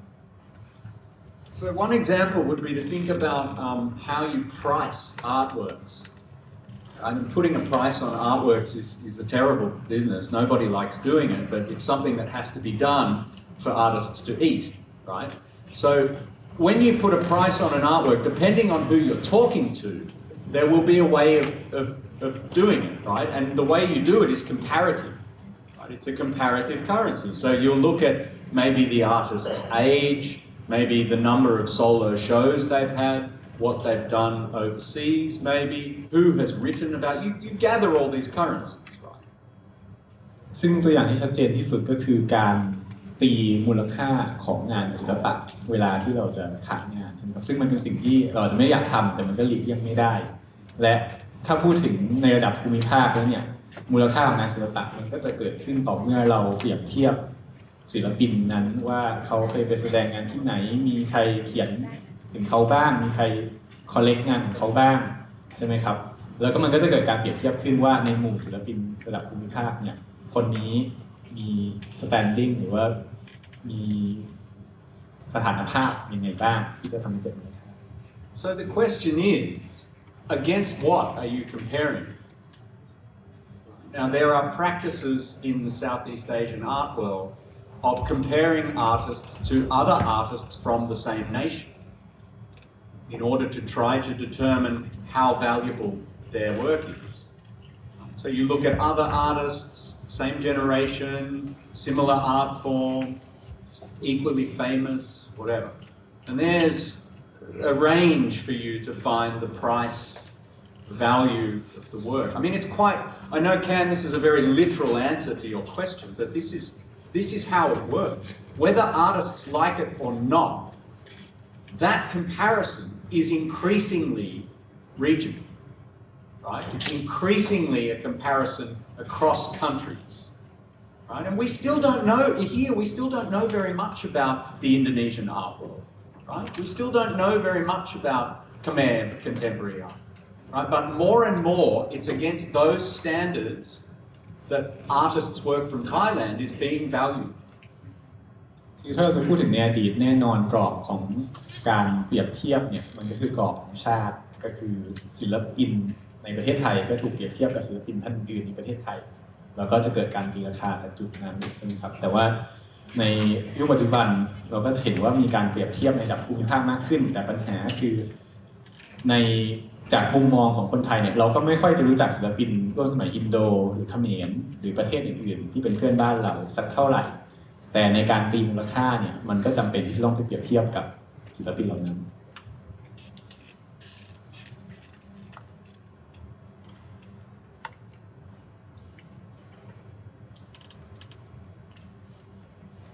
Maybe Can's got another one.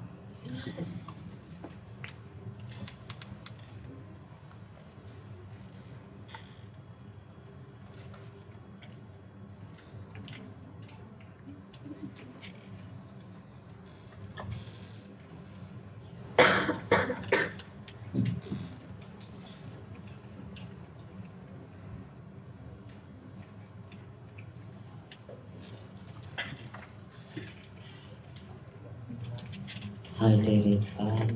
I'm not sure if I missed this part, but at the beginning you mentioned about how modern art in Thailand had always already been internationalized. Can you sort of expand a bit more on that? คำถามคือตอนแรกเดวิดพูดว่าศิลปะสมัยใหม่ในเมืองไทยเนี่ยเป็นนานาชาติมาแต่ไหนแต่ไรอยู่แล้วก็อยากจะให้เดวิดอธิบายเพิ่มเติม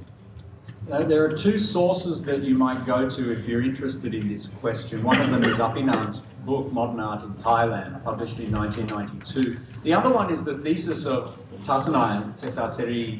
which was also recently concluded. Both of them talk about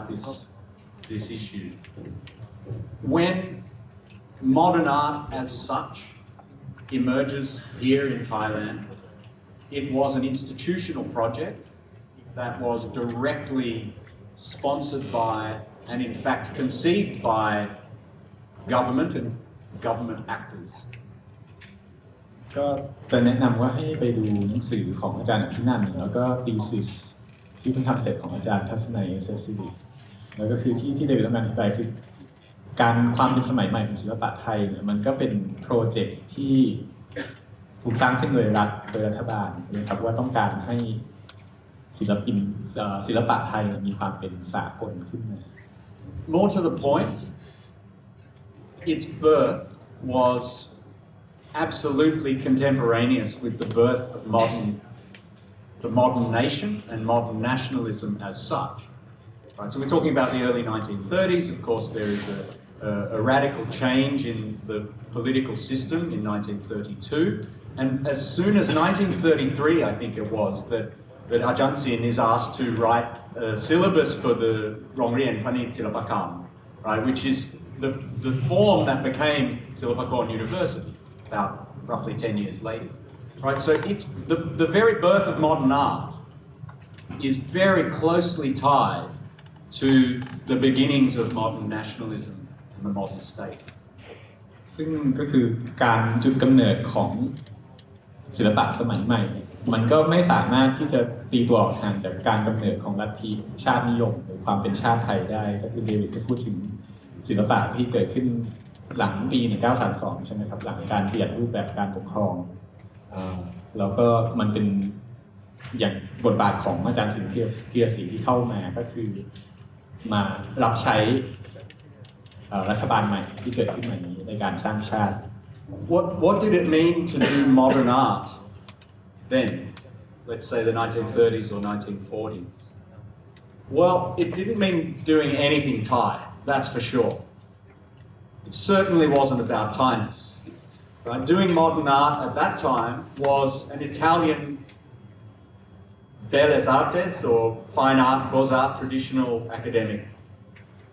knowledge. Right? So its source, what you were teaching artists,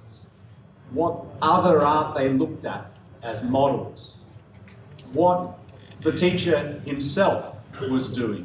Right? These are things that were traditional, actually, but somebody else's tradition. Now, because of that, it has been argued that Thai modern art does not naturally react against a traditional art, right? And I think that that's demonstrable. ก็ถ้าย้อนกลับไปดูก็จะเห็นว่าศิลปะสมัยใหม่ในเมืองไทยยุคแรกช่วงอาจารย์ศิษย์ก็ไม่ได้เป็นศิลปะที่มีความเป็นไทยเสียเท่าไหร่แต่ก็คือเป็นประเพณีที่ถูกนำเข้ามาก็คือเป็นศิลปะประเพณีนิยมในรูปแบบหนึ่งแต่ว่าเป็นประเพณีของอิตาลีของฝรั่งเศสใช่ไหมครับซึ่งถ้าเรามาคิดดูแล้วเนี่ยมันก็ย้อนกลับไปที่คำถาม ที่ตั้งแต่ตอนแรกว่าความเป็นสมัยใหม่ของศิลปะมันก็เหมือนเป็นการสิ่งที่ถูกนำเข้ามาตั้งแต่แรก And the fact that Thailand was not formally colonized, I think, compounds this, because it means that anti-Western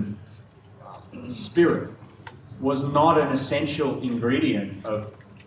modern aesthetic practice. And if you think about other places in Southeast Asia, often it was, right? Often anti-colonial feeling was really essential to the national story of modern art, right? It was a big important issue for artists in the period of decolonization to express their rejection of modern Western aesthetic values, right? And this is not the case in Thailand for the most part. ซึ่งเมื่อพูดในเชิงเปรียบเทียบกับประเทศเพื่อนบ้านประเทศอื่นๆที่เคยตกเป็นอาณานิคมของชาติตะวันตกเนี่ยก็จะเห็นได้ว่าการพัฒนาของศิลปะสมัยใหม่ในเมืองไทยเนี่ยก็ไม่ได้มีการต่อต้านตะวันตกไม่มีการต่อต้านประเพณีตะวันตกมากเท่าไหร่เพราะว่ามันก็ไม่ได้มีความสำคัญระดับ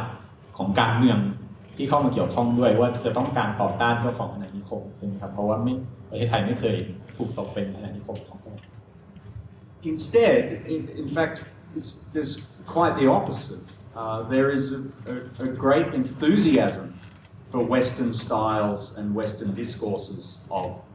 the visual. And so I think, a lot of people have written very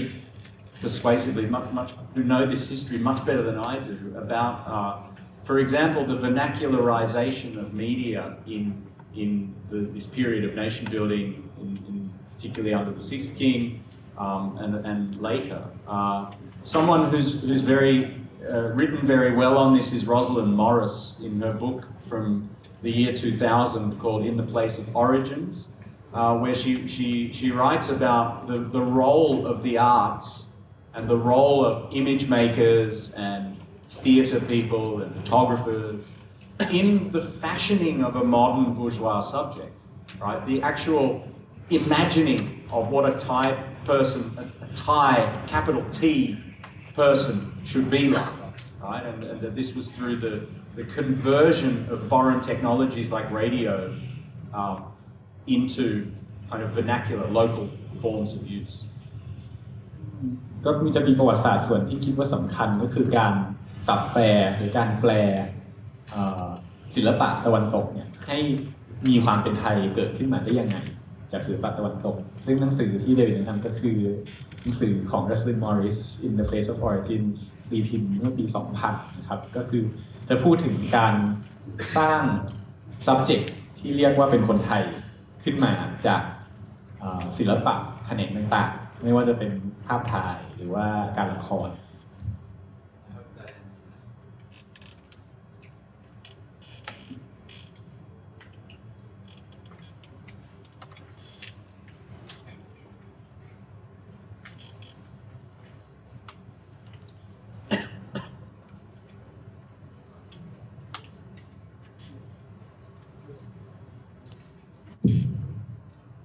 I'm interested in the way you apply the curatorship to historical figures and exhibition. You mentioned Dusit Thani by Rama VI. I'm quite curious on how you see that as an act of curation. คำถามก็คือว่าการที่เดวิดใช้คำศัพท์ว่า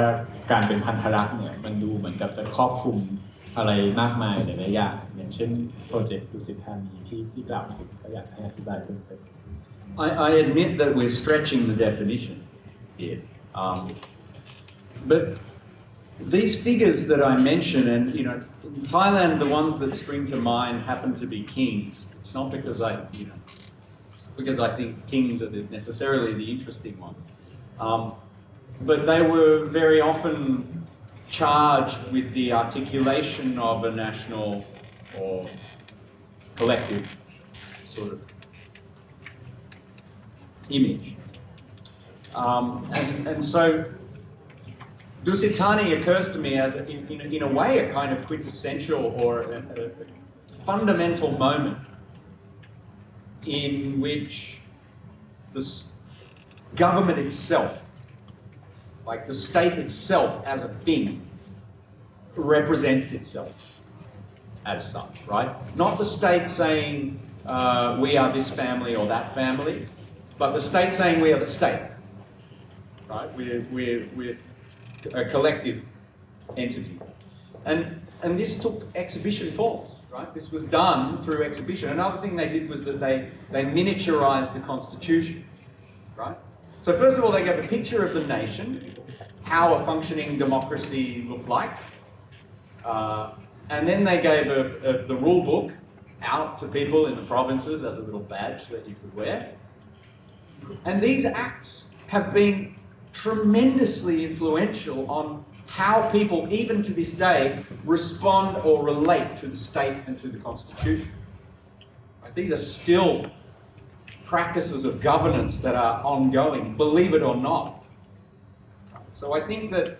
if we're going to accept that the curator has this very close relationship to state power, I think we also have to accept that the state itself has curatorial agendas of its own, right? And of course this is different if you're talking about a king, it's an individual authorship, or might be a more individual authorship. But this I think is a two-way street. ก็คงจะต้องยอมรับในขั้นต้นว่าการใช้คำว่าพันธลักษณ์เนี่ยมันก็มีนิยามที่ค่อนข้างกว้างในที่นี้แต่คือที่เขาต้องการเน้นย้ำก็คือการที่เราก็จะพูดถึงว่าพันธลักษณ์ปัจจุบันเนี่ยมีส่วนเกี่ยวข้องกับองค์กรรัฐหรือว่าตกอยู่ภายใต้อำนาจรัฐเราก็อาจจะพูดได้ในทางกลับกันว่าตัวรัฐเองเนี่ยก็อาจจะทำตัวเป็นพันธลักษณ์ก็ได้ซึ่งก็คือโปรเจกต์ที่เขายกขึ้นมาดุสิตธานีก็เหมือนกับเป็นหนึ่งในโปรเจกต์แรกในประเทศไทยที่ตัวรัฐเองพยายามที่จะสร้างภาพแทนภาพเหมือน represent ชาติขึ้นมาโดยที่มันไม่ได้เป็นการเพียงแค่การสร้างภาพแทนว่านี่คือราชวงศ์ของฉันหรือว่านี่คือส่วนใดส่วนหนึ่งแต่ว่าเป็นภาพรวมของรัฐและของชาติใช่ไหมครับก็คือ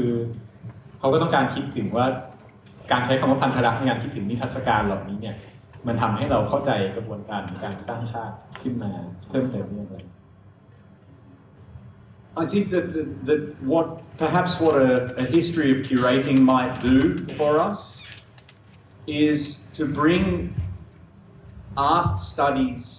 expertise when it comes to the visual languages to bear on that history of communicating identity and nation. I think that art study could be actually quite useful for that. So how did they make the exhibition? Who paid for it? What was the visual language that they were using to communicate? I think you'll find that visual language was one that was informed a lot by their international visits to these expositions and so on. This is how you show power. They learned that. They saw other places doing it, and they wanted to be similar. Right? Now, this discourse already exists in Chinese history, of course, but I don't think that we have really connected the dots when it comes to those practices of power as practices of imaging, specifically. At least from my preliminary research, I don't think we've got there yet, so it might be an interesting thing for us to look at. คิดว่าการศึกษาประวัติศาสตร์ของคำว่าพันธรักษ์หรือบทบาทพันธรักษ์เนี่ยมันก็เป็นโอกาสสำหรับคนที่ศึกษาเรื่องศิลปะเพื่อที่จะนำความสามารถในการตีความภาพหรือการสร้างนิทรรศการเนี่ยมาตีความการสร้างภาพลักษณ์ของชาติใช่ไหมครับซึ่งในยุคแรกอย่างที่เดวิดกล่าวคือเหมือนกับมันเกิดขึ้นจากการสร้างนิทรรศการต่างๆที่พยายามที่จะสร้างภาพเหมือนของความเป็นชาติไทยขึ้นมา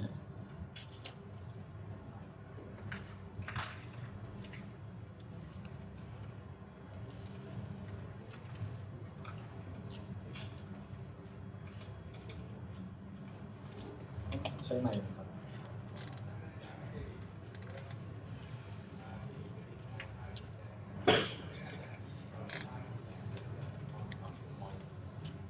แล้วเสร็จอีกเลยก็เดี๋ยวย้ำคำถามนิดนึงก็คือว่าเดวิดคิดยังไงกับ เหตุการณ์ที่ศิลปินไทยไปแสดงงานที่เกาหลีใต้ปีที่แล้ว So the question is from your perspective, what do you have any thoughts on the scandalous events last year with the Thai artist at South Korean Pavilion?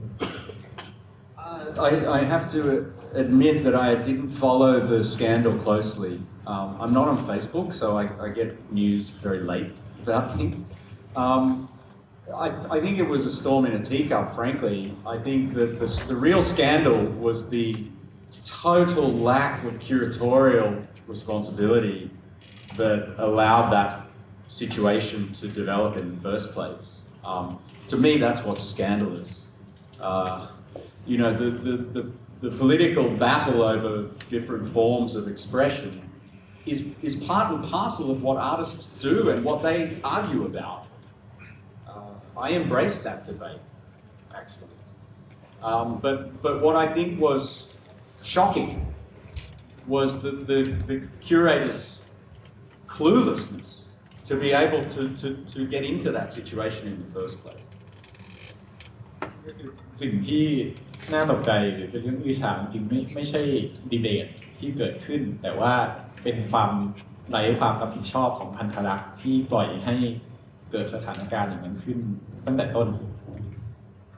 And understanding the political context, any other Falam who are with us today will know it's very difficult to understand the Thai political context, right? And even if you spend a long time trying, you don't necessarily feel like you're understanding it. But this is the same for Thai people, actually. Thai people also have trouble understanding it, right? And explaining it. And in this case, it seemed to me from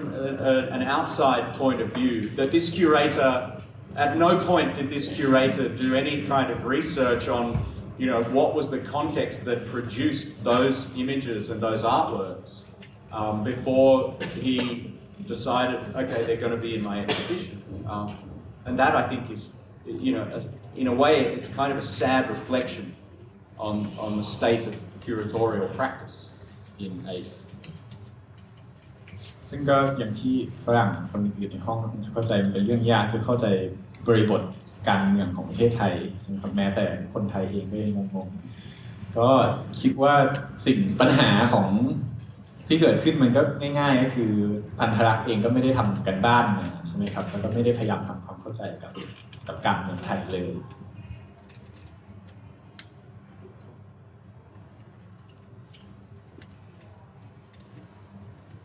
ฮัลโหลครับอยากจะถาม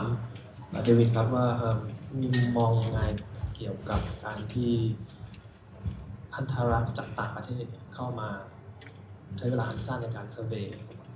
เกี่ยวกับศิลปินในประเทศไทยแล้วก็สร้างนิทรรศการเกี่ยวกับประเทศเหล่านั้นคำถามแรกนะครับ So the question is, what do you think of foreign curators who swoop in and kind of survey the Thai art scene and go on to curate a show about Thai art?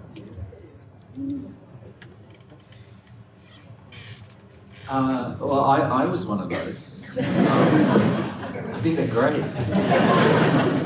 No, I mean, again, I think this comes directly to the last point as well. Do you think that research is an essential part of the role that the curator plays? If it is, what research? How is that research done and what are its goals? To find out what before you show something, before you select, before you show. Now, I think there is one school of thought in international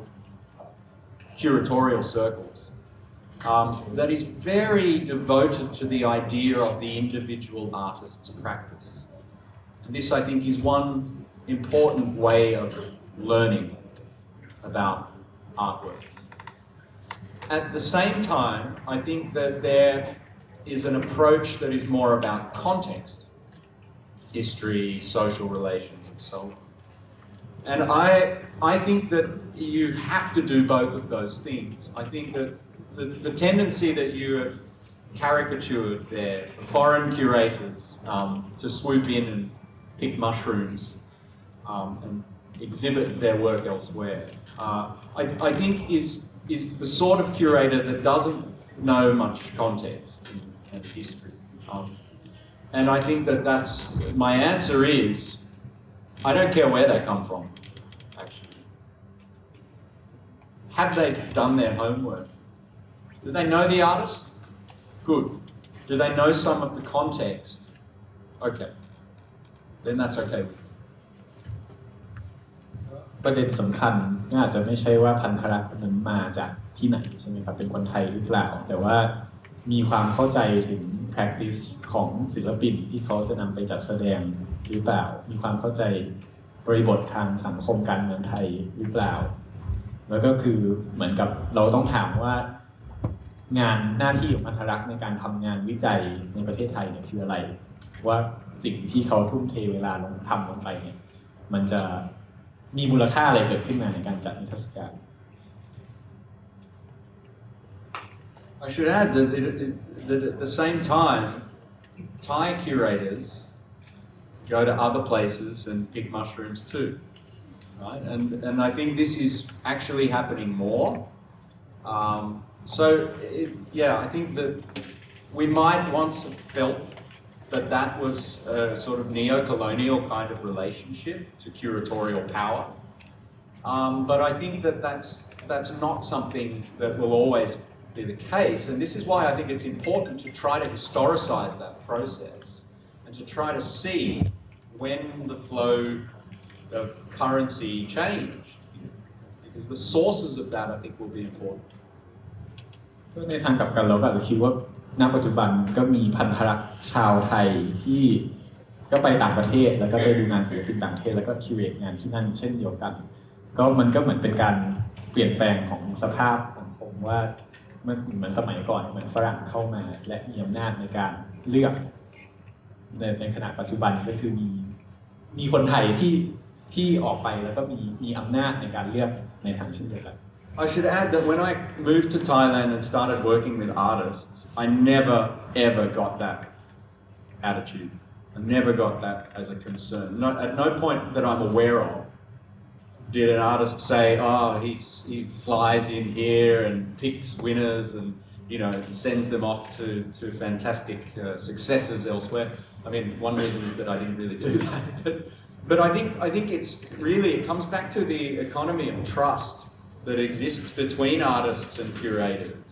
and artists and artists, and curators and curators, which is far more important, I think, than the amount of knowledge that you might have. Right? I think what matters is, do people trust you? What is it that helps people to trust you? One of the things is spending time, like making the effort and the time to actually really ask questions, to challenge artists, to find out more about them than their practice, right? To know them as people. And in my experience, that has been a huge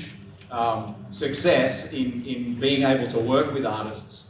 kind of confidently, without worrying about, am I a neo-colonialist? Am I misappropriating this cultural heritage, etc., etc. I think you can approach it with a lot more confidence if you are sure that you've established good friendships with people. ก็ในประสบการณ์ส่วนตัวของดิวก็ไม่เคยเจอข้อคอรหาว่าเขาเป็นคนนอกที่เข้ามาเล่นกับงานศิลปะไทยใช่ไหมครับแต่เขาเชื่อว่าสิ่งที่สำคัญมันไม่ได้วัดจากองค์ความรู้ของพันธรักษ์อย่างเดียวแต่ก็คือว่าพันธรักษ์สามารถคุยกับศิลปินและสร้างความเชื่อใจความเชื่อมั่นได้อย่างไรก็คือเหมือนกับว่าพยายามเข้าใจตัวศิลปินนอกเหนือจากงานของเขาเข้าใจลึกเข้าไปแล้วมันก็เกิดจากการเชื่อใจตรงนั้นเนี่ยมันก็เหมือนเป็นฐานของความสัมพันธ์ในการนำงานเขาไปโชว์ต่อไป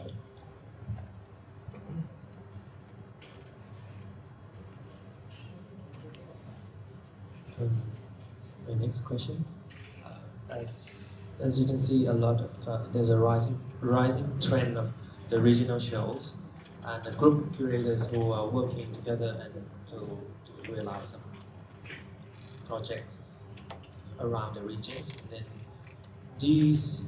what do you see the appreciation or depreciation of their currencies in the global scene? Your view. You mean the ones specifically doing regional projects? Because there are a lot of more and more activities in this region by curators in the regions. Is it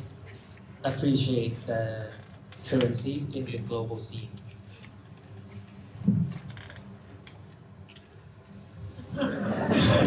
ก็คือถ้าเข้าใจคำถามถูกพูดเป็นภาษาไทยเลยดีกว่า ก็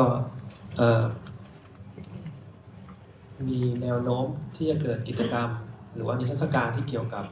ภูมิภาคเซาท์อีสต์เอเชียมากขึ้นเรื่อยๆครับผมแล้วก็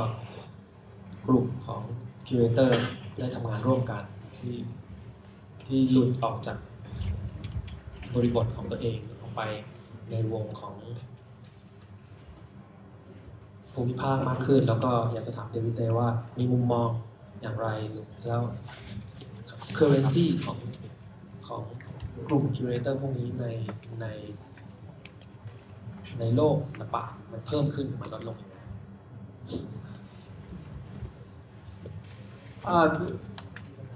Yes, it has started to happen much more that there is an intra-regional circulation of curators and artists. It's much more rapid than it used to be. I live in Singapore, and in Singapore, I see my friends now from elsewhere in Southeast Asia like all the time. It's one of the meeting places, and this traffic I think is really interesting. I think it's changing quite a lot, the circulation of Southeast Asian contemporary art more broadly. Maybe start with that. ก็มันก็ค่อนข้างชัดเจนจากมุมมองเขาที่เขาอยู่ที่สิงคโปร์เนี่ยว่ามันก็มีการแลกเปลี่ยนทางศิลปะภายในภูมิภาคเอเชียตะวันออกเฉียงใต้มากขึ้นนะครับก็คือเหมือนกับมีทั้งพันธรักษ์และศิลปินที่เดินทางไปมาผ่านภูมิภาคแล้วก็มาที่สิงคโปร์เยอะ I think it's a really good thing that Southeast Asian curators are working elsewhere in Southeast Asia, not just in their national home context. Why is it good? Well, you may not feel like it, but actually the other Southeast Asians share a lot with you, like a lot. I mean things like cultural history. I mean things like language, actually. I mean things like cuisine, experience. Right? The experience of modernity in Thailand, for all its differences, is nevertheless has a lot in common with these other places. Both the joys of modernity and the pain of modernity. Storytelling as a mode of capturing and sharing cultural information, expressing experience. The way of doing that is really similar in a lot of Southeast Asia. So it's funny, something different happens. When a Thai curator goes to Jakarta, they may be looking for artists for some kind of survey they're making, but they'll pick different things to what a French or an English or an Australian curator would find interesting. They see different things, and this, I think, can only be good. There's no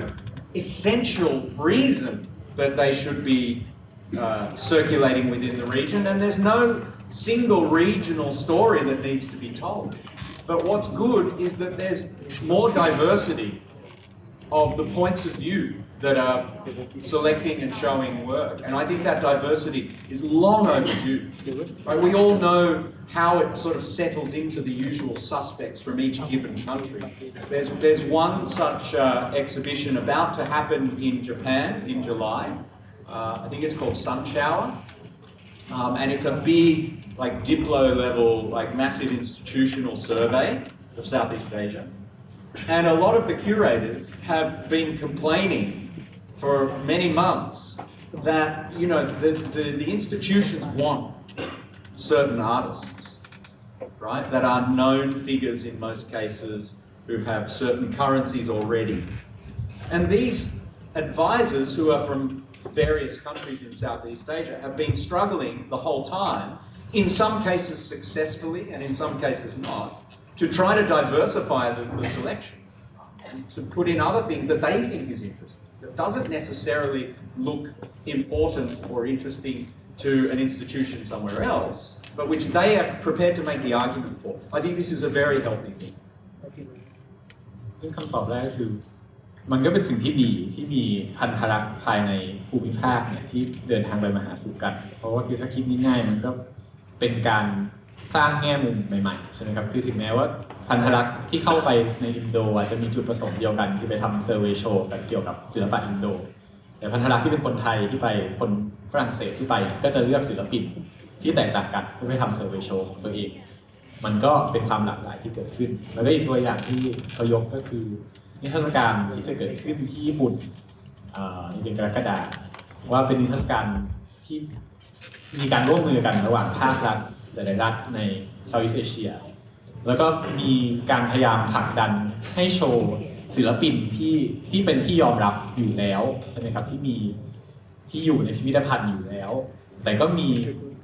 คนนอกมีพันธรักษ์จากประเทศอื่นที่ก็คือพยายามเข้ามาแทรกแซงบอกว่าโอเคแล้ว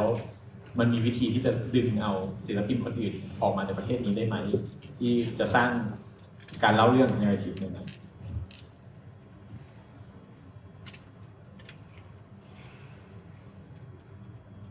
คำถาม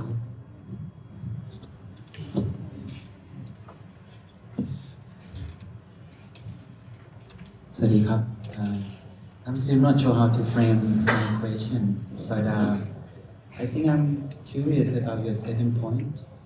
where you, if I understood it correctly, you said something like modern Thai art somehow isn't against the Western modernity, or doesn't critique to the Western modernity. My curiosity is even on your example above there in the on the screen. If I'm not mistaken, Ajahn Thongthai Vichikun in his article The Quest for Sivilai also said that in the end the World Fair can be a stage for Thailand to compete with Western powers, right, during the high times of colonial. So when you speak about being Thai or being Thai modernity, inside Thai modernity, in a way somehow, isn't it already against the Western modernity, or how do you define it? That will be my question. And how do you see it? Because it seems like as a history of semi-colonial Thailand, it's allowed our country to really, in a way, go against the Western in that sort of. It's not the same as the rest of the South Asia, but we still, carry on that anti-colonial in our hands. So I'd just like to see how you define it. Thank you.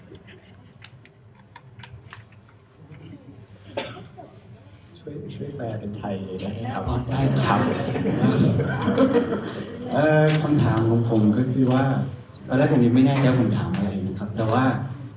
ผมกำลังคล้ายๆกับถามคุณเดวิดนะครับตรงที่เขาบอกในข้อที่2ที่พูดประเด็นว่าเราแบบว่าศิลปะไทยร่วมสมัยเนี่ยดูเหมือนจะไม่กำลังต่อต้านหรือว่าไม่ได้กำลังเป็นคู่ขัดแย้งกับสภาวะสมัยใหม่ของชาวตะวันตกซึ่งคราวนี้ผมก็มาพูดถึงในเจ้าภาพที่คุณเดวิดได้ให้เราเห็นที่นี่ครับซึ่งเป็น World Fair ที่เกิดขึ้นในยุโรปนะซึ่งใน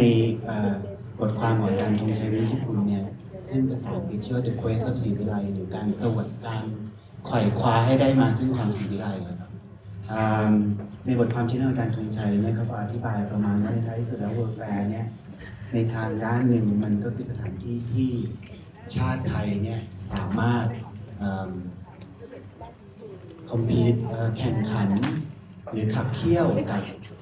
กับมหาอำนาจตะวันตกได้นะครับผมก็เลยกลับมาถามคุณเดวิดเทว่าเขา อธิบายหรือนิยามไอการที่บอกว่าศิลปะร่วมสมัยของไทยดูจะไม่กำลังต่อต้านโลกตะวันตกหรือมหาอำนาจตะวันตกได้อย่างไรในเมื่อพอเรากลับมาทบทวนบริษัทของชาติไทยแล้วเราก็อยู่ในสภาวะของกลุ่มอาณานิคมอยู่ประมาณนี้ครับ Thank you. It's a really good question, and I think it points to a complexity that I didn't cover in the talk. I think it also points to the difference between a kind of regional or area studies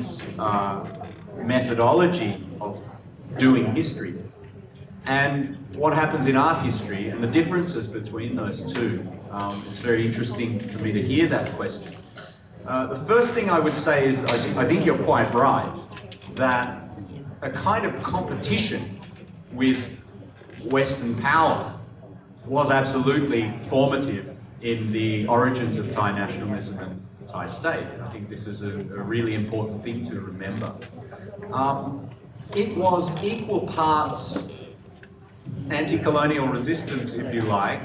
and wanting to be a member of a club, right? We all know the stories of, for example, I think it was the 1867 show, or perhaps the following one that they did, where they were actually put in the colonial section with the colonies, right? And of course, the king wrote a very angry letter to the organizers to say we don't belong with these primitive people. We're sophisticated. We're civilized now, right? So this, of course, was a struggle, and this was an important struggle for the articulation of a national achievement. At the same time, I can't think of any moment in Thai modern art that is comparable to, say, the moment of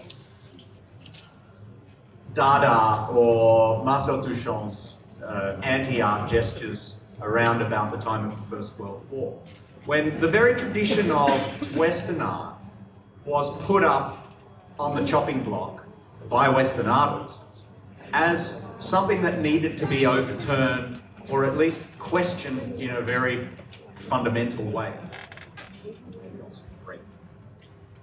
คือถ้าย้อนกลับไปนะยุคนั้นเนี่ยมันก็เหมือนเป็นปมปัญหาหนึ่งของการสร้างความเป็นไทยใช่ไหมครับว่าเราในขณะหนึ่งเนี่ยเราต้องการที่จะแข่งขันอยู่ในเวทีนานาชาติใช่ไหมครับ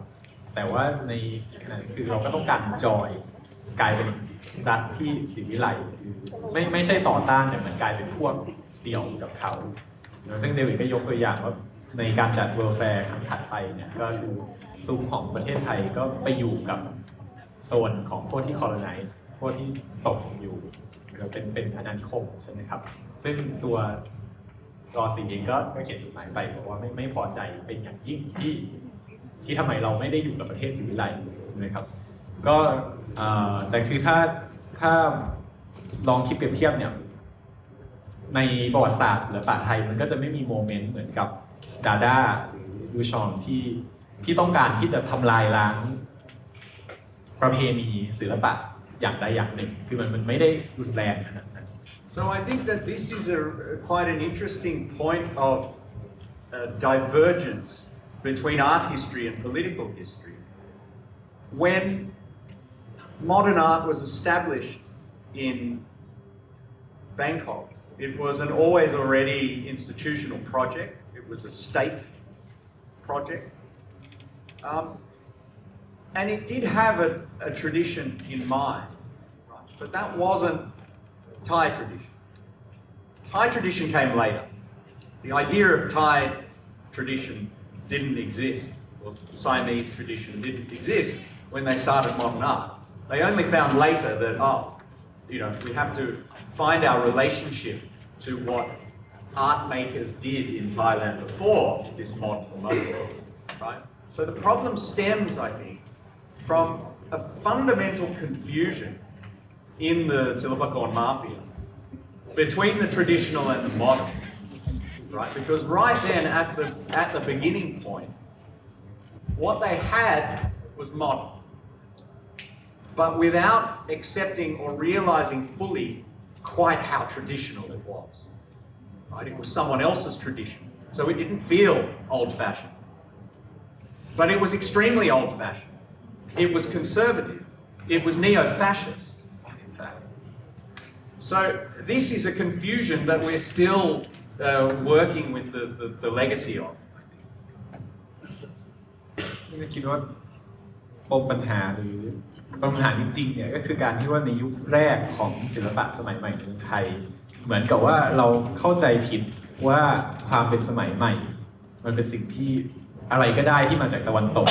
แต่อะไรก็ได้นี้มันกลับกลายเป็นสิ่งที่ล้าหลังไปมากแล้วใช่ไหมครับในบริบทตะวันตกซึ่งอาจจะคิดว่าเป็นสถาปัตยกรรมหรือประติมากรรมฟาสซิสต์ก็ได้ใช่ไหมครับมันก็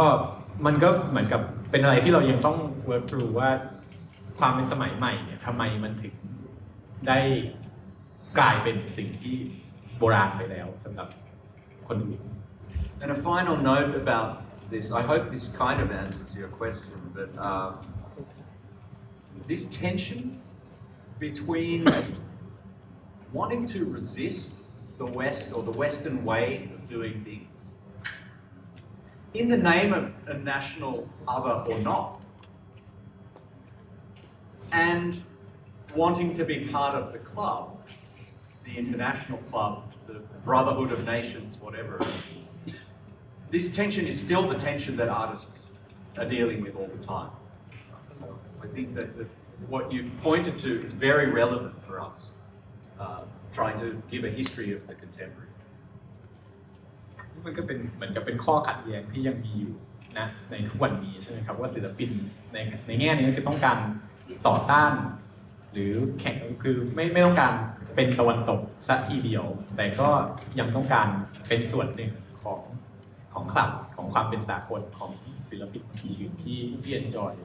สถานภาพของศิลปินร่วมสมัย